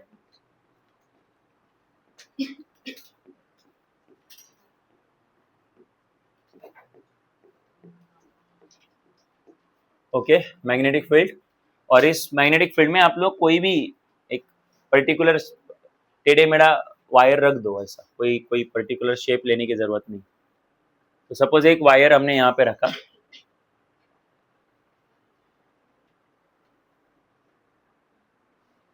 सो एक वायर है, ठीक है, ओके, और आपको से वायर में से करंट पास करवाएंगे हम लोग, ठीक है, उसके बगैर तो फोर्स एक्ट नहीं होगा। तो फोर्स या करंट फ्लोइंग थ्रू वायर जो है वो हमने लिया I। So let's say I current flowing through wire, यहाँ से I करंट फ्लो हो रहा है, ठीक है।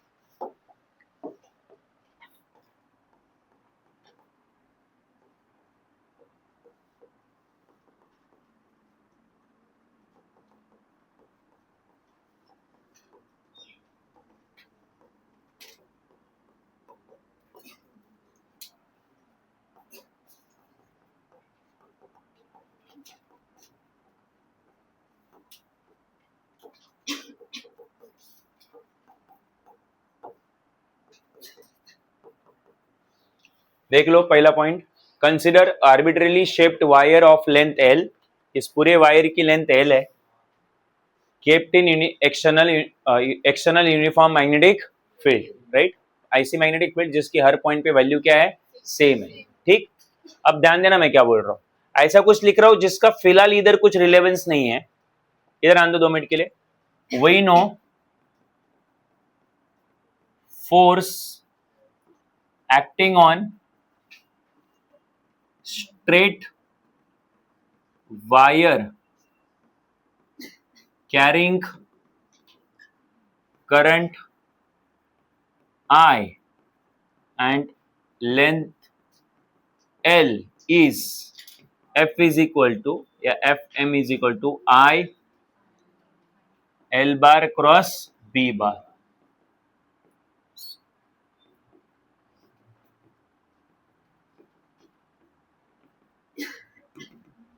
हाँ, ये क्या लिखा हुआ है देखो, ध्यान दो। आपको कोई बोलेगा इसका तो कोई रिलेवेंस ही नहीं है यहाँ पे, क्योंकि ये फोर्स एक्टिंग ऑन क्या है, स्ट्रेट वायर है, और अभी हमने जो वायर ली वो कोई स्ट्रेट वायर एग्रीड, फिलहाल रिलेवेंस नहीं लग रहा है तुमको, बट पता चलेगा तुम्हें मैं ऐसा क्यों लिख रहा हूँ, ठीक है, ध्यान दो अभी यहाँ पे। तो मुझे इस पूरी वायर पे, ये जो ग्रीन कलर की वायर है, इस पूरी वायर पे एक्ट होने वाला क्या चाहिए, फोर्स चाहिए। तो मेरे पास already force acting on wire है, बट वो कौन सी वायर के लिए, स्ट्रेट वायर के लिए, ठीक, और ये वायर भी स्ट्रेट होती तो मैं डायरेक्टली यही लेता, ठीक है। तो ये वायर स्ट्रेट तो नहीं है, बट अगर मैंने इस वायर का एक छोटा सा टुकड़ा लिया, like part of wire, only a part of wire, small part of wire, let's consider this part of wire, right, tell me ये वाला पार्ट स्ट्रेट है या नहीं है, वायर पूरी स्ट्रेट नहीं, but small part of wire is of course. तो अब मुझे बताओ इतने पार्ट का लेंथ कितना होगा, तो पूरा लेंथ L है, तो इतने पार्ट का लेंथ कितना होगा, डीएल, सही है। सो इतने पार्ट का लेंथ डीएल होगा और लेंथ एक वेक्टर है इसलिए ऊपर बार दे दो। दूसरी चीज, यहां से कितना करंट एंटर कर रहा है, तो ये वाले पार्ट में से आई करंट जाएगा कि उससे कम करंट जाएगा? मेरे को देख के मत बोलो गधो, आंसर दो।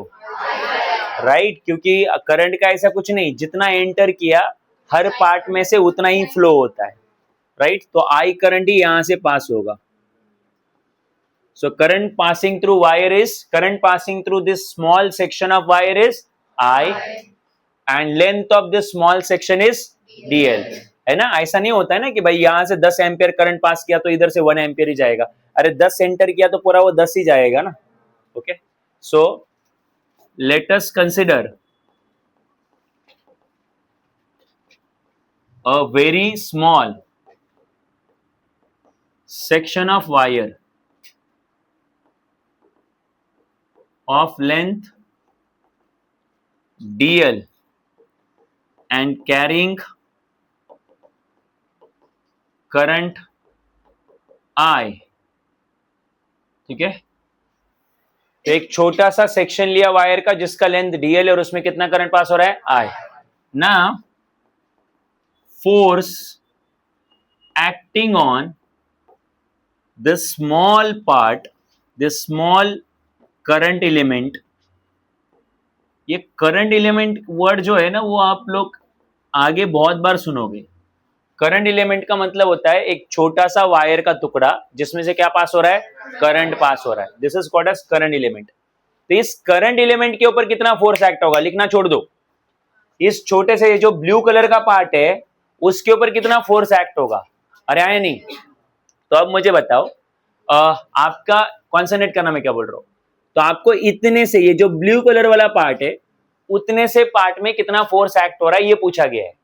तो हमें पता है कि ये पार्ट छोटा सा पार्ट है बट है तो कंडक्टर का ही पार्ट और स्ट्रेट पार्ट है। तो अगर ये स्ट्रेट पार्ट है, क्योंकि यहां से यहां तो स्ट्रेट ही है, तो इसके ऊपर अप्लाई होने वाला फोर्स तो यही वाला फॉर्मूला देगा।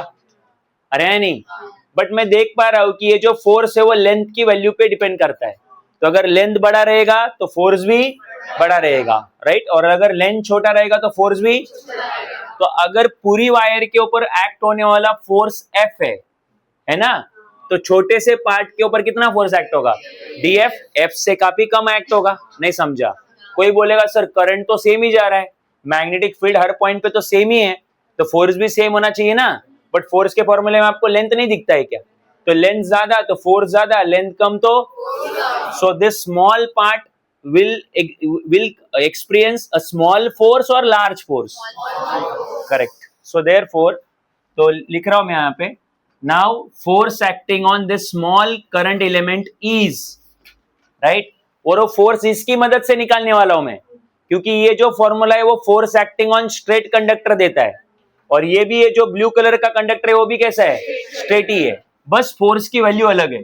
तो ये फोर्स की वैल्यू इधर F है तो मैं इधर क्या लिखूंगा? DF, क्योंकि स्मॉल है।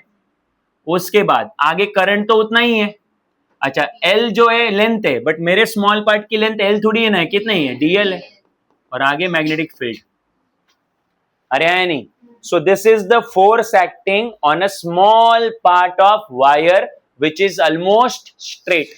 इसलिए हमने इसी फॉर्मूला का यूज करके वो फोर्स निकाल लिया। तो ये हो गया force acting on this blue part. अरे आया नहीं? अब एक काम करो, अब और एक छोटा सा ब्लू पार्ट लो, अभी ऐसा इधर ले लिया। अब उसका भी लेंथ कितना रहेगा? DL। उसमें से भी करंट कितना जाएगा? I। उसके ऊपर भी इतना ही फोर्स एक्ट होगा। और एक छोटा पार्ट लो DL। अरे आया नहीं? उसमें से भी करंट कितना? I। और उसका भी लेंथ कितना? और उसके ऊपर भी कितना फोर्स एक्ट होगा? तो अब मुझे बताओ इसके ऊपर कितना फोर्स? DF। इसके ऊपर, इसके ऊपर, इसके ऊपर। तो जितने भी छोटे छोटे टुकड़े लेंगे उन सब के ऊपर कितना फोर्स एक्ट होगा? बट हमें तो पूरी वायर का फोर्स चाहिए, तो अभी वो जितने भी छोटे छोटे करंट एलिमेंट है उन सबके फोर्स को क्या कर देंगे? ऐड करेंगे। तो हमें क्या मिलेगा? टोटल फोर्स मिलेगा। बट ऐड करने का काम हमारे लिए कौन करेगा? राइट। तो हम लोग एक एक करके ऐड नहीं करके दिखाएंगे, हम लोग सीधा क्या लेंगे? इंटीग्रेशन। तो हम लोग आगे लिखेंगे the total, the total force acting on arbitrarily shaped wire is, arbitrarily shaped wire जो है उसके ऊपर कितना फोर्स एक्ट होगा, तो बस इसी का इंटीग्रेशन लो, बात खत्म कर दो। तो integration of D F M is equal to integration of I D L bar cross B bar. ठीक है, आगे सुनना। अब इस इंटीग्रेशन को थोड़ा और आगे सॉल्व कर सकते हैं। कैसे? ये क्या, इंटीग्रेशन का मतलब टोटल और डीएफ मतलब स्मॉल फोर्सेस, तो total of all small forces. So total of all small forces वो एक फेयरली लार्ज वैल्यू आएगी, तो इसको एफ एम से दिखाते हैं, एफ से दिखाते हैं। कुछ डाउट है यहाँ पे? अच्छा, अभी आगे इंटीग्रेशन है। अब इंटीग्रेशन में आपको पता है कि जो जो कांस्टेंट है उनको बाहर रखना है, इंटीग्रेशन से बाहर रखना है। तो करंट जो है आई वो थोड़ी ना वेरिएबल है, वो तो कांस्टेंट है, तो वो इंटीग्रेशन से बाहर रखा जाएगा। ये जो मैग्नेटिक फील्ड है वो भी यूनिफॉर्म है, हर पॉइंट पे उसकी वैल्यू सेम ही कि अलग अलग है? यहाँ पे सब जगह पे मैग्नेटिक फील्ड यूनिफॉर्म ही है, राइट? सो देयरफॉर ये देखो ना, मैग्नेटिक फील्ड कैसी है? Uniform. Uniform means value of magnetic field is same at every point. तो मैग्नेटिक फील्ड भी कांस्टेंट है, तो उसको भी इंटीग्रेशन इस कैलकुलेशन से कहाँ रखना पड़ेगा? बाहर। बट आप ये ध्यान देना मैं कैसे लिख रहा हूं। अभी ये आई जो है वो इंटीग्रेशन से बाहर लिख दिया बिकॉज वो कांस्टेंट है, बट इंटीग्रेशन में खाली कौन रहेगा? डीएल। तुम बोलो डीएल क्यों रहेगा? तो मैथमेटिकली देखोगे तो उसमें डी है, मतलब वो वेरिएबल है, और वैसे भी देखोगे तो वो स्मॉल पार्ट है। स्मॉल पार्ट का कोई बाउंड्री नहीं होता, वो इतना छोटा हो सकता है या इतना छोटा हो सकता है, राइट? इसलिए डीएल वेरिएबल है। सो वही खाली इंटीग्रेशन के अंदर रहेगा, बाकी सब इंटीग्रेशन के। तो फिर उसको लिखते टाइम मैं ऐसे लिखूंगा, इंटीग्रेशन आई तो बाहर रखा, इंटीग्रेशन ऑफ डीएल बार। अब इस इंटीग्रेशन से बी बार बाहर होना चाहिए कि अंदर होना चाहिए? इंटीग्रेशन में तो नहीं होना चाहिए, वो इंटीग्रेशन से। तो फिर आप सोचोगे कि इस बी को मुझे यहां लिखना चाहिए, बट आपको जिनको भी वेक्टर का नॉलेज है आपको पता है क्रॉस प्रोडक्ट ऑर्डर सेंसिटिव होता है। मतलब अगर आपने ए बार क्रॉस बी बार लिखा या बी बार क्रॉस ए बार लिखा, ये सेम होते हैं? तो आप अगर बी बार को इस तरफ लिखोगे तो ये पूरा प्रोडक्ट चेंज हो जाएगा, तो आपको बी बार को राइट में ही लिखना पड़ेगा। मतलब आप क्या करोगे, पहले तो इंटीग्रेशन को एक ब्रैकेट कर दो, कर दिया, और उसके साथ अभी आप लोग कर दो क्रॉस बी बार। इसका मतलब ये है कि आपका जो बी बार है वो इंटीग्रेशन से कहाँ है? बाहर है। इंटीग्रेशन वाला पार्ट इतना ही है, राइट? उससे बाहर है बी बार, और उसको लेफ्ट में क्यों नहीं लिखा मैंने? क्योंकि यहाँ पे आगे कौन है? क्रॉस प्रोडक्ट है, और क्रॉस प्रोडक्ट में आपका जो ऑर्डर है वो मेंटेन रखना पड़ेगा आपको। नहीं समझा मैं अभी भी क्या बोल रहा हूँ? तो आपका फोर्स कितना आया बोलो? फोर्स आ गया, अरे बोलो ना, क्या डिफिकल्ट है क्या बोलने के लिए?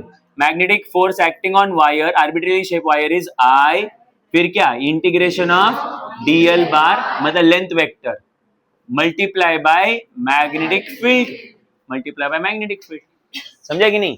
और ये छोटा सा ब्रैकेट इसलिए किया क्योंकि आपको दिखना चाहिए कि बी बार क्या है? इंटीग्रेशन के बाहर है, ठीक? इसलिए।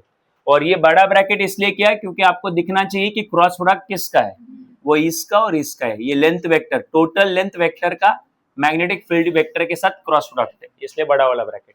कुछ डाउट है कि नहीं?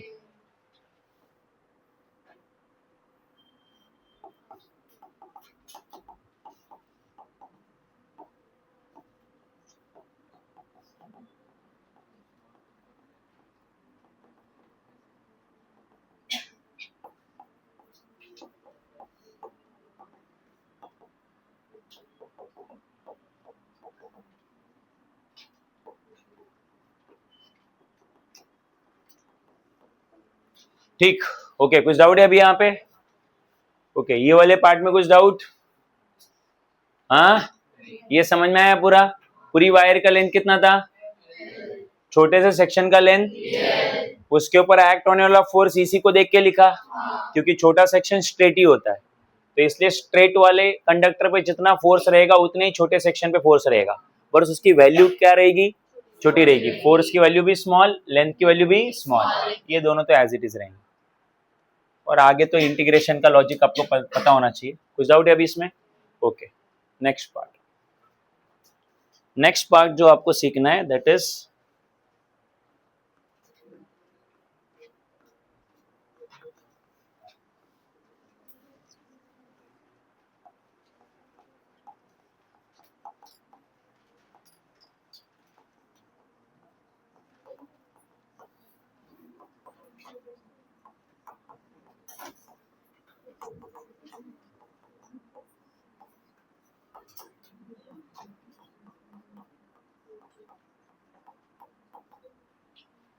नेक्स्ट पार्ट या third case, magnetic force acting on current carrying closed loop. Close loop को हम लोग सर्किट भी बोलते हैं, ठीक है। तो ऐसा सर्किट जो क्लोज हो, ऑफकोर्स क्लोज नहीं रहेगा तो करंट कैसे कैरी करेगा, ठीक है। सो उसके ऊपर कितना फोर्स एक्ट होगा वो हमें पता करना है, ठीक है। जैसे कि मान लो ये एक कोई डायग्राम नहीं वैसे आपके बुक में, तो नहीं ड्रॉ करोगे तो भी चलेगा।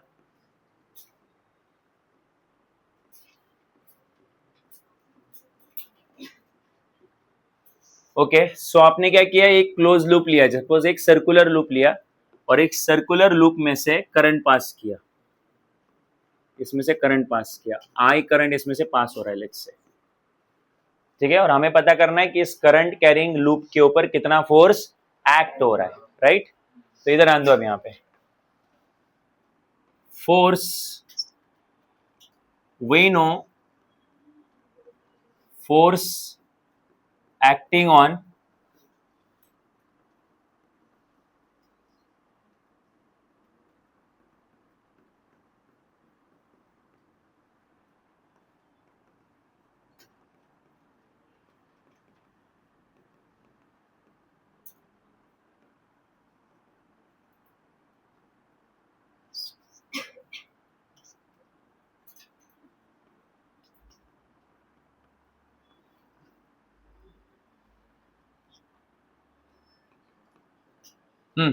तो आर्बिट्रली शेप्ड वायर जो है उसके लिए जो फोर्स है, आर्बिट्रली शेप्ड वायर के ऊपर जो फोर्स एक्ट होता है वो फोर्स इतना है, ठीक है। तो तुम बोलोगे आपने वो फॉर्मूला क्यों यूज किया, क्योंकि यहाँ पे भी कोई पर्टिकुलर शेप क्लोज बनना है ना उसको, तो क्लोज बनना है तो ऐसे भी बन सकता है क्लोज, वो क्लोज बनना है तो ऐसे भी बन सकता है, अरे है या नहीं। तो फिर कैसे भी बट उसको क्लोज बनना है, इसलिए हम लोग उसको वो फिक्स, वो स्ट्रेट कंडक्टर वाला फॉर्मूला नहीं यूज कर सकते, ठीक है। वो इसलिए ऐसा कर रहा हूं, बट ये फॉर्मूला मुझे किसके लिए चाहिए, लूप के लिए, राइट। सो ध्यान देना अभी यहाँ पे। तो now for the loop, for loop integration of DL बार जो है उसको लिखते टाइम ऐसा लिखते हैं, ठीक है। ये जो इंटीग्रेशन है उसके ऊपर सर्कल देते हैं, क्या देते हैं, मतलब आप जिसको इंटीग्रेट कर रहे हो वो बेसिकली क्लोज्ड है, मतलब जिसकी लेंथ वेक्टर को आप लोग इंटीग्रेट कर रहे हो, क्योंकि इंटीग्रेशन ऑफ डीएल का मतलब क्या है, इंटीग्रेशन ऑफ लेंथ वेक्टर। तो जिसके लेंथ वेक्टर का आप इंटीग्रेशन ले रहे हो वो बेसिकली क्लोज है। अब तक मैं एक स्ट्रेट वायर का इंटीग्रेशन ले रहा था, या फिर वो आर्बिट्रली शेप्ड वायर भी थी तो वो क्लोज थोड़ी ना थी। आपने देखा है क्या, मैंने उसको क्या क्लोज थोड़ी ना बनाया था, यहां से आगे ज्वाइंट हो रही थी क्या, नहीं, राइट। तो क्लोज नहीं थी, इसलिए मैंने यहाँ पे इंटीग्रेशन में ऐसा सर्कल नहीं दिया हुआ है, दिया रहेगा। बट अभी जो वायर हम लोग जिससे डील कर रहे हैं वो कैसी है, क्लोज्ड है, तो आपको ऐसा इंटीग्रेशन में ऐसा सर्कल देना जरूरी है। तो फॉर क्लोज लूप, इधर ध्यान देना, for close loop integration of closed integration of length vector is always zero. Close loop के लिए लेंथ वेक्टर का इंटीग्रेशन हमेशा क्या आता है, जीरो आता है। क्यों, बराबर है, ये भी एक क्वेश्चन है, बट पहले ये सुन लो कि ये जीरो होता है, वो आंसर दे रहा हूं क्यों। तो अगर ये जीरो रहेगा तो इसको इधर पुटअप कर दो, तो zero multiply anything is, so basically force कितना बनेगा, तो देयरफॉर मैग्नेटिक फोर्स वो कितना आएगा, जीरो आएगा। दस नो या magnetic force acting on current carrying closed loop is always zero, ठीक है। सो अब बात करते हैं कि ये जो लेंथ वेक्टर है उसका इंटीग्रेशन जीरो क्यों आया। तो सब लोग इधर ध्यान देंगे, ओके। तो सपोज इधर ध्यान दो सब लोग, हाँ, ये एक क्लोज लूप है जिसमें से करंट पास हो रहा है।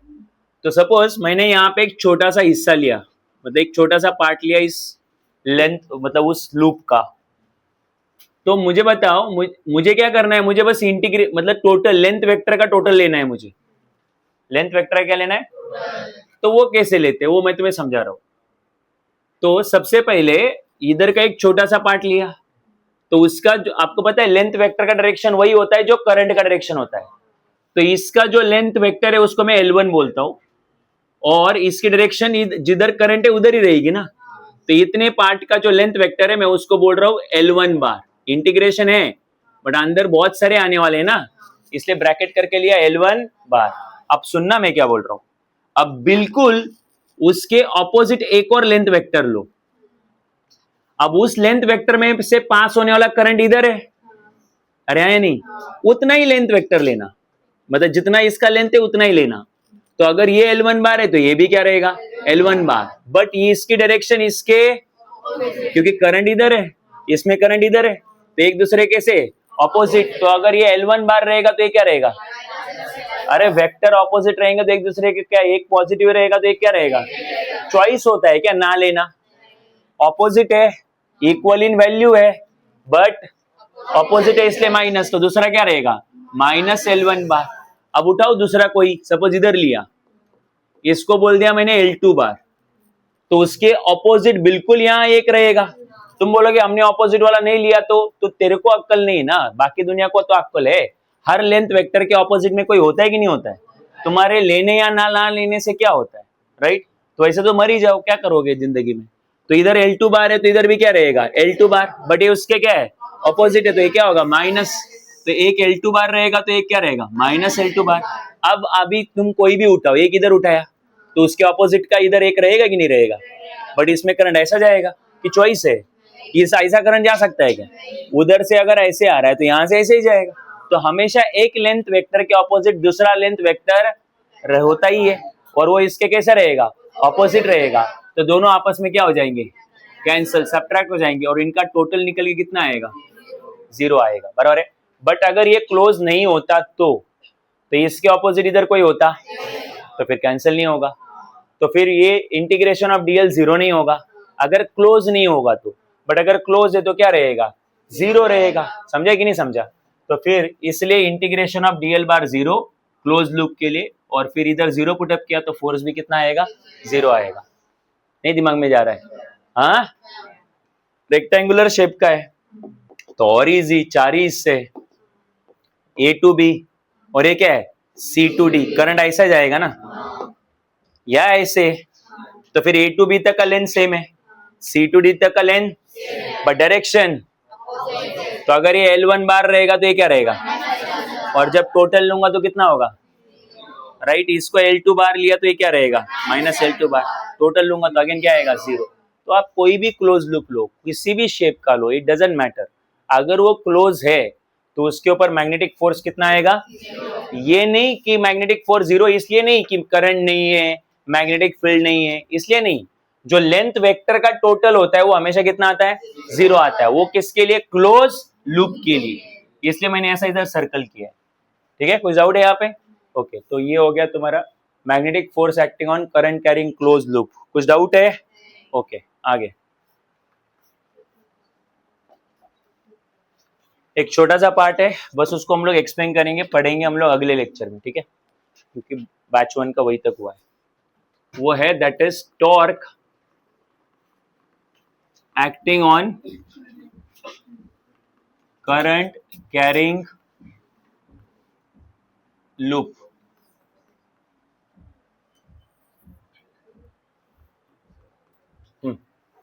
Torque acting on current carrying loop, ठीक है? लूप के ऊपर टॉर्क कितना एक्ट होता है वो हमें पता करना है, ठीक है? बट उसके पहले वो टॉर्क एक्ट ही क्यों होता है ये डिस्कस करना पड़ेगा। ओके, तो फिर ओके, तो हमने क्या किया, मान लो एक मैग्नेट लिया, ठीक है? तो ये मैग्नेट का नॉर्थ पोल है मान लो, ठीक है? नॉर्थ पोल ऑफ मैग्नेट, और उसको फेस करते हुए हमने एक और मैग्नेट लिया, ओके? और उस मैग्नेट का ये कौन सा पोल है मान लो? South pole. तो ये साउथ पोल ऑफ मैग्नेट और ये north pole of magnet, right? अच्छा, आगे बढ़ने के पहले आपको एक बेसिक पता होना चाहिए। सपोज ये एक पॉजिटिव चार्ज है और ये एक निगेटिव चार्ज है। सबको पता है पॉजिटिव चार्ज से इलेक्ट्रिक फील्ड स्टार्ट होती है, और नेगेटिव चार्ज पे इलेक्ट्रिक फील्ड एंड होती है। अगर मैं इसको कंटिन्यू करूं तो कुछ ऐसा दिखेगा। सिमिलरली ऐसे स्टार्ट हुई और इधर एंड हो गई, स्टार्ट हुई और इधर एंड हुई। तो इस तरीके से इलेक्ट्रिक फील्ड लाइंस होती है between positive charge and negative charge. But आप कभी भी नहीं देखोगे कि इलेक्ट्रिक फील्ड लाइंस दोबारा रिटर्न आ रही है नेगेटिव से पॉजिटिव, तो वो क्लोज लूप कभी भी फॉर्म नहीं करती, राइट। तो इलेक्ट्रिक फील्ड लाइंस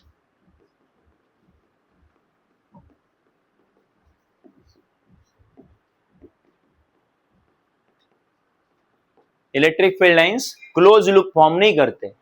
अब बात करते हैं मैग्नेटिक फील्ड लाइंस की। सपोज ये एक मैग्नेट है, बार मैग्नेट है ना, रेक्टेंगुलर शेप का। आपको पता है कि जो पोल्स होते हैं इसमें थोड़े अंदर होते हैं, ठीक है। दूसरी चीज, आपने मैग्नेट को कितनी बार भी काटा तो उनके पोल सेपरेट नहीं होते। अगर आपने काट दिया इसको बीच में से ऐसा, तो जो ये वाला पार्ट है इसमें नॉर्थ पोल है, तो जो जिधर काटा उधर हो जाएगा साउथ पोल, और इधर हो जाएगा नॉर्थ पोल, आ गया है। तो मोनोपोल तो पहली चीज तो एग्जिस्ट नहीं करता। जैसे पॉजिटिव चार्ज और नेगेटिव चार्ज सेपरेट एग्जिस्ट करता है, वैसे इधर मोनोपोल सेपरेट होते हैं। दूसरी चीज, मैग्नेटिक फील्ड लाइंस कहां से कहां होती है? हाँ, नॉर्थ टू साउथ होती है, but from outside of magnet, ठीक है। अगर मैग्नेट का आउटसाइड वाला पार्ट लोगे तो वहां पे मैग्नेटिक फील्ड लाइंस होती है from north pole to south pole, ऐसा। और आपको मैग्नेटिक फील्ड लाइंस एक दूसरे को इंटरसेक्ट नहीं करती, क्योंकि करेगी तो एक ही पॉइंट पे कितने फोर्सेस आ जाएंगे? दो, जो पॉसिबल नहीं है। एक पॉइंट पे फोर्स भी एक ही होता है। अच्छा, बट अगर आप लोग मैग्नेटिक फील्ड लाइंस को अंदर देखोगे, मैग्नेट के अंदर, तो वो कहां से कहां जाती है? South to north, completing the loop. याद है हमने 11 में पढ़ा था। सो मैग्नेटिक फील्ड लाइंस हमेशा अपना लूप कंप्लीट करती है, ठीक है। So outside of magnet they move from north to south, और inside of magnet they move from south to north.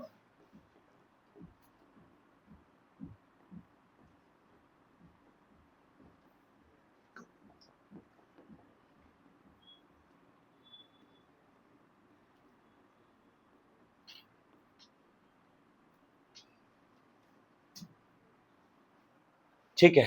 और दूसरी चीज, मैग्नेटिक फील्ड लाइंस अगर एक दूसरे को पैरेलल रहेगी ऐसी, तो समझ जाओ मैग्नेटिक फील्ड यूनिफॉर्म है,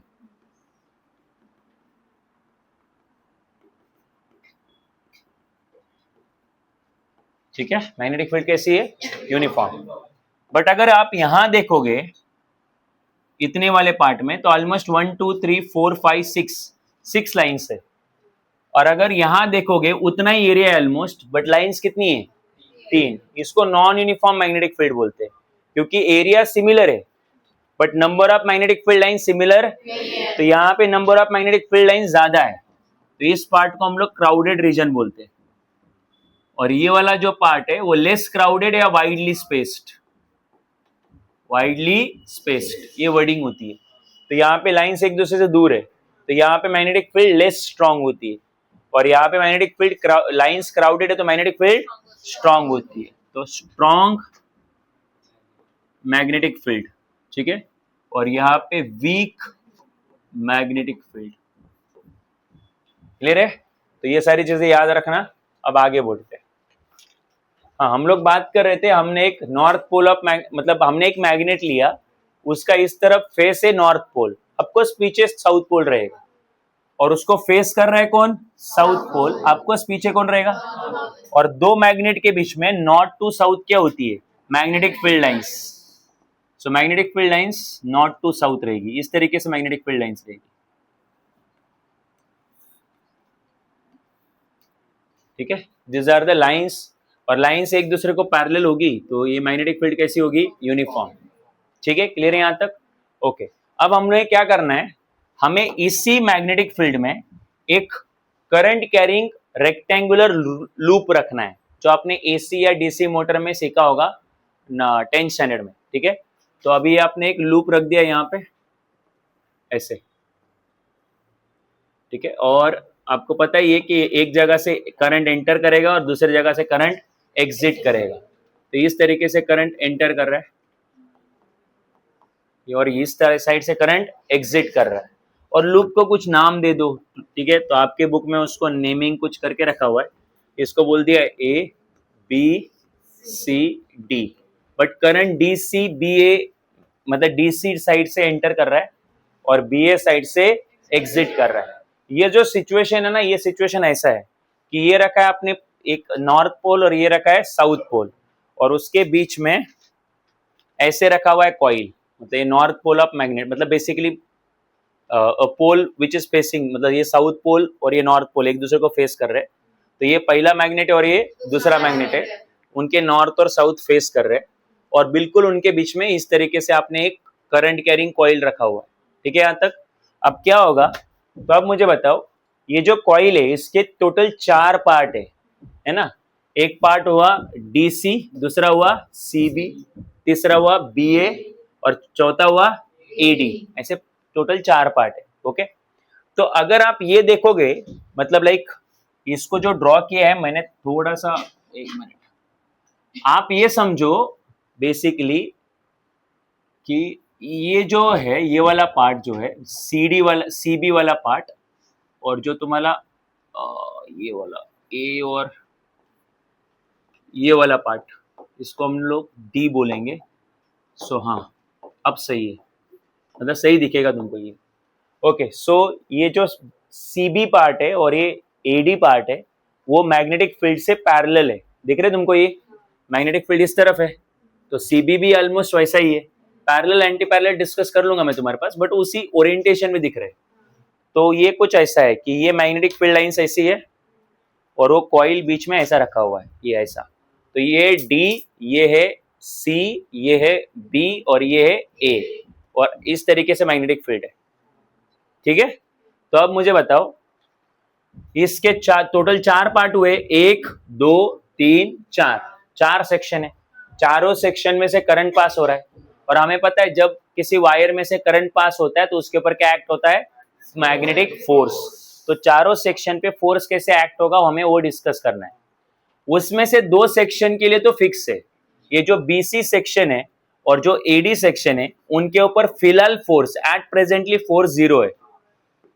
तुम बोलोगे कैसे, सिंपल है काफी, फोर्स का फॉर्मूला क्या है, आई एल बी साइन, है ना, again I L B sine, okay. अब मुझे बताओ, अगर मैं बीसी पार्ट के लिए फोर्स देखूं फिलहाल, और ये एडी पार्ट के लिए कुछ लिखना मत, क्योंकि अभी तक वो हम लोग कंप्लीट नेक्स्ट लेक्चर में करने वाले, अभी तो खाली इंट्रोडक्शन दे रहा हूँ। तो जो बीसी पार्ट देखोगे बी टू सी, तो वो उसमें अच्छा, ये जो एंगल होता है वो आपके लेंथ वेक्टर और मैग्नेटिक फील्ड के बीच का एंगल है। तो लेंथ वेक्टर का डायरेक्शन वही होता है जो करंट का डायरेक्शन है। तो करंट जा रहा है लेफ्ट में, मैग्नेटिक फील्ड जा रहा है राइट में, तो दोनों एक दूसरे कैसे है, ऑपोजिट है। ऑपोजिट मतलब एंगल कितना, 180, 180 साइन 180 होता कितना है, 0। तो फोर्स कितना आया। अच्छा, फिर एडी वाला पार्ट देखो, तो एडी वाले पार्ट में करंट इधर जा रहा है, इस वाले पार्ट में एंटर करके इधर ही जा रहा है, तो करंट इस तरफ है बेसिकली, और मैग्नेटिक फील्ड भी उसी तरफ है। तो एंगल कितना degree, 0 degree, sine 0 is how much, 0। तो फोर्स कितना आया। तो एडी और बीसी, इनके ऊपर प्रेजेंटली फोर्स एक्ट नहीं हो रहा है, बिकॉज वो प्रेजेंटली दोनों एक पैरेलल और एक एंटी पैरेलल है, बराबर है। हाँ, वो कॉइल अगर ऐसी हो गई तो फिर तुम्हारा ये देखो, ये मैग्नेटिक फील्ड है, फिर तो मैग्नेटिक फील्ड और ये इसमें एंगल बन जाएगा, फिर वो 0 नहीं रहेगा, तब फोर्स एक्ट होगा। बट शुरुआत में इधर और इधर क्या नहीं एक्ट हो रहा है। Now let's discuss this 2 part, D C और ए बी, ये 2 पार्ट डिस्कस कर लेते हैं, राइट। अब मुझे बताओ कि इन दोनों में इधर जो एंगल है वो क्लियर कट दिख रहा है 90, इधर भी कितना है, तो फोर्स रहेगा उधर आई एल बी साइन 90। तो साइन 90 कितना होता है, 1, तो फोर्स कितना हुआ, तो इधर फोर्स रहेगा आई एल बी, इधर भी फोर्स रहेगा, तो इन दोनों के ऊपर फोर्स एक्ट हो रहा है, नहीं समझा। अब समझते हैं उस फोर्स की डायरेक्शन। तो फोर्स की डायरेक्शन निकालने के लिए आपके पास टोटल 2 रूल है, एक है लेफ्ट हैंड फ्लेमिंग्स रूल और दूसरा राइट हैंड फ्लेमिंग्स रूल। दोनों फ्लेमिंग की, लेफ्ट हैंड और राइट हैंड। राइट हैंड वाला रूल लगाना है तो फर्स्ट फिंगर करंट लेना पड़ेगा और मिडल फिंगर मैग्नेटिक फील्ड लेना पड़ेगा, और अगर लेफ्ट हैंड वाला लगाना है तो फर्स्ट फिंगर मैग्नेटिक फील्ड और मिडल फिंगर करंट लेना पड़ेगा, राइट। 10th में तुम्हारे मेरे हिसाब से या 11 में भी लेफ्ट हैंड था, बुक में तुम्हारे राइट हैंड लगाया है फिलहाल, बट 11 में लेफ्ट हैंड था, लेफ्ट हैंड वाला कोई भी एक लगा दो, तो मैं लेफ्ट हैंड वाला लगा रहा हूं। फर्क क्या है बोलो, राइट हैंड वाला लगाना लगा दो, कोई दिक्कत नहीं। ये मैग्नेटिक फील्ड और ये करंट, इन दोनों को अल्टरनेट मतलब इन दोनों को इंटरचेंज कर दो तो राइट हैंड वाला बन जाएगा। तो first finger magnetic field, middle finger current, right hand में फर्स्ट फिंगर करंट और मिडिल फिंगर, ठीक। तो लेफ्ट हैंड रूल लगाऊ मैं, तो ये हुआ मैग्नेटिक फील्ड, ये हुआ करंट, तो ये हुआ फोर्स। फोर्स की डायरेक्शन के लिए रूल है ये, current sorry magnetic field, current, force. तो आप लगा दो, पहले तो मुझे डी सी के ऊपर फोर्स किस डायरेक्शन में आ रहा है वो पता करना है। तो मैग्नेटिक फील्ड इस तरफ है, तो फिर ये फर्स्ट फिंगर इधर होना चाहिए, बट करंट अंदर की तरफ है, तो फिर ये ऐसा होना चाहिए, इधर ऐसा, राइट। करंट अंदर की तरफ, ये मैग्नेटिक फील्ड, और थंब कहाँ आ रहा है, नीचे। तो जो फोर्स एक्ट होगा वो कैसे एक्ट होगा, डाउनवर्ड, डाउनवर्ड डायरेक्शन में फोर्स एक्ट होगा। एग्रीड, ठीक है। अब इसकी बात करते हैं, ये बी ए की या ए बी की। तो करंट कहाँ आ रहा है, बाहर, मैग्नेटिक फील्ड तो उधर ही है, तो मैग्नेटिक फील्ड तो फर्स्ट फिंगर अभी भी इधर रहेगा, बट करंट बाहर है, तो मिडिल फिंगर बाहर लेना पड़ेगा इस तरफ। तो देखो ये क्या है, मैग्नेटिक फील्ड, मैग्नेटिक फील्ड लिख के रखने का बी, नेक्स्ट टाइम गालियां खाओगे अगर याद नहीं रहेगा तो। तो ये क्या है, मैग्नेटिक फील्ड, ये क्या है, तो ये क्या रहेगा, सो ये ऊपर की तरफ, समझा। अब अगर आप देखोगे तो दोनों फोर्सेस जो है, एक ऊपर की तरफ है और एक नीचे की तरफ है, क्या उस डाउट है क्या। सो दोनों फोर्सेस एक दूसरे कैसे ऑपोजिट है, इक्वल इन वैल्यू है। बताता हूं क्यों, क्योंकि दोनों में से करंट सेम जा रहा है, दोनों का लेंथ भी, मैग्नेटिक फील्ड यूनिफॉर्म है, तो आई सेम दोनों के लिए, L same, B same, angle भी दोनों के लिए क्या है, तो दोनों के ऊपर फोर्स कितना, आई एल बी। तो ये भी फोर्स आई एल बी, ये भी फोर्स, तो फोर्स की वैल्यू क्या है, सेम। तो इक्वल इन मैग्नीट्यूड है, बट ऑपोजिट इन, ठीक। दूसरी चीज, आगे का मत बोल भाई, दोनों एक ही पॉइंट पे कि अलग अलग पॉइंट पे, हाँ। अगर दोनों एक ही पॉइंट पे होते तो एक दूसरे को कैंसिल आउट करते और नेट जीरो होता, बट इसका नेट जीरो होने वाला, क्योंकि ये नहीं समझा मैं क्या बोल रहा हूं।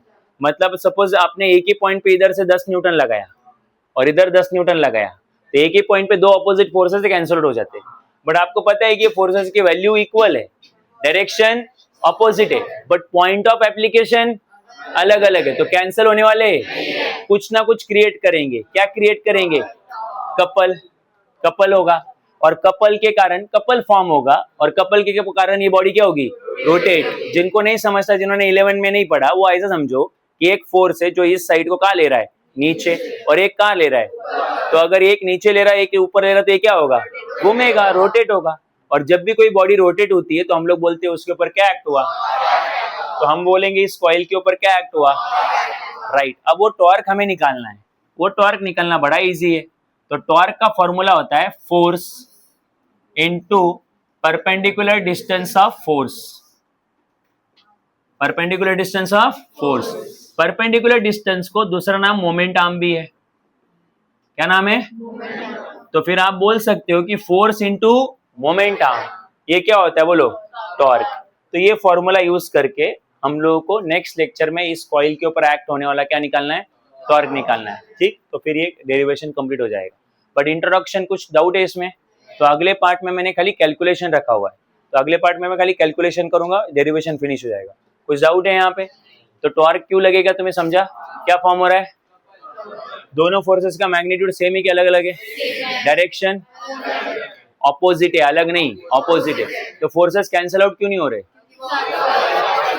पॉइंट ऑफ एप्लीकेशन सेम नहीं है, राइट, अलग अलग पॉइंट पे, तो they form couple, and couple का अल्टीमेट जो आउटकम है वो क्या होता है, टॉर्क होता है, और टॉर्क के कारण बॉडी क्या होती है, रोटेट होती है। तो यहाँ पे ये जो एबीसीडी कॉइल है वो रोटेट होने वाली, right. So we just have to find out the total torque acting on that coil. Clear है कि डाउट है, ठीक है, होमवर्क निकालो।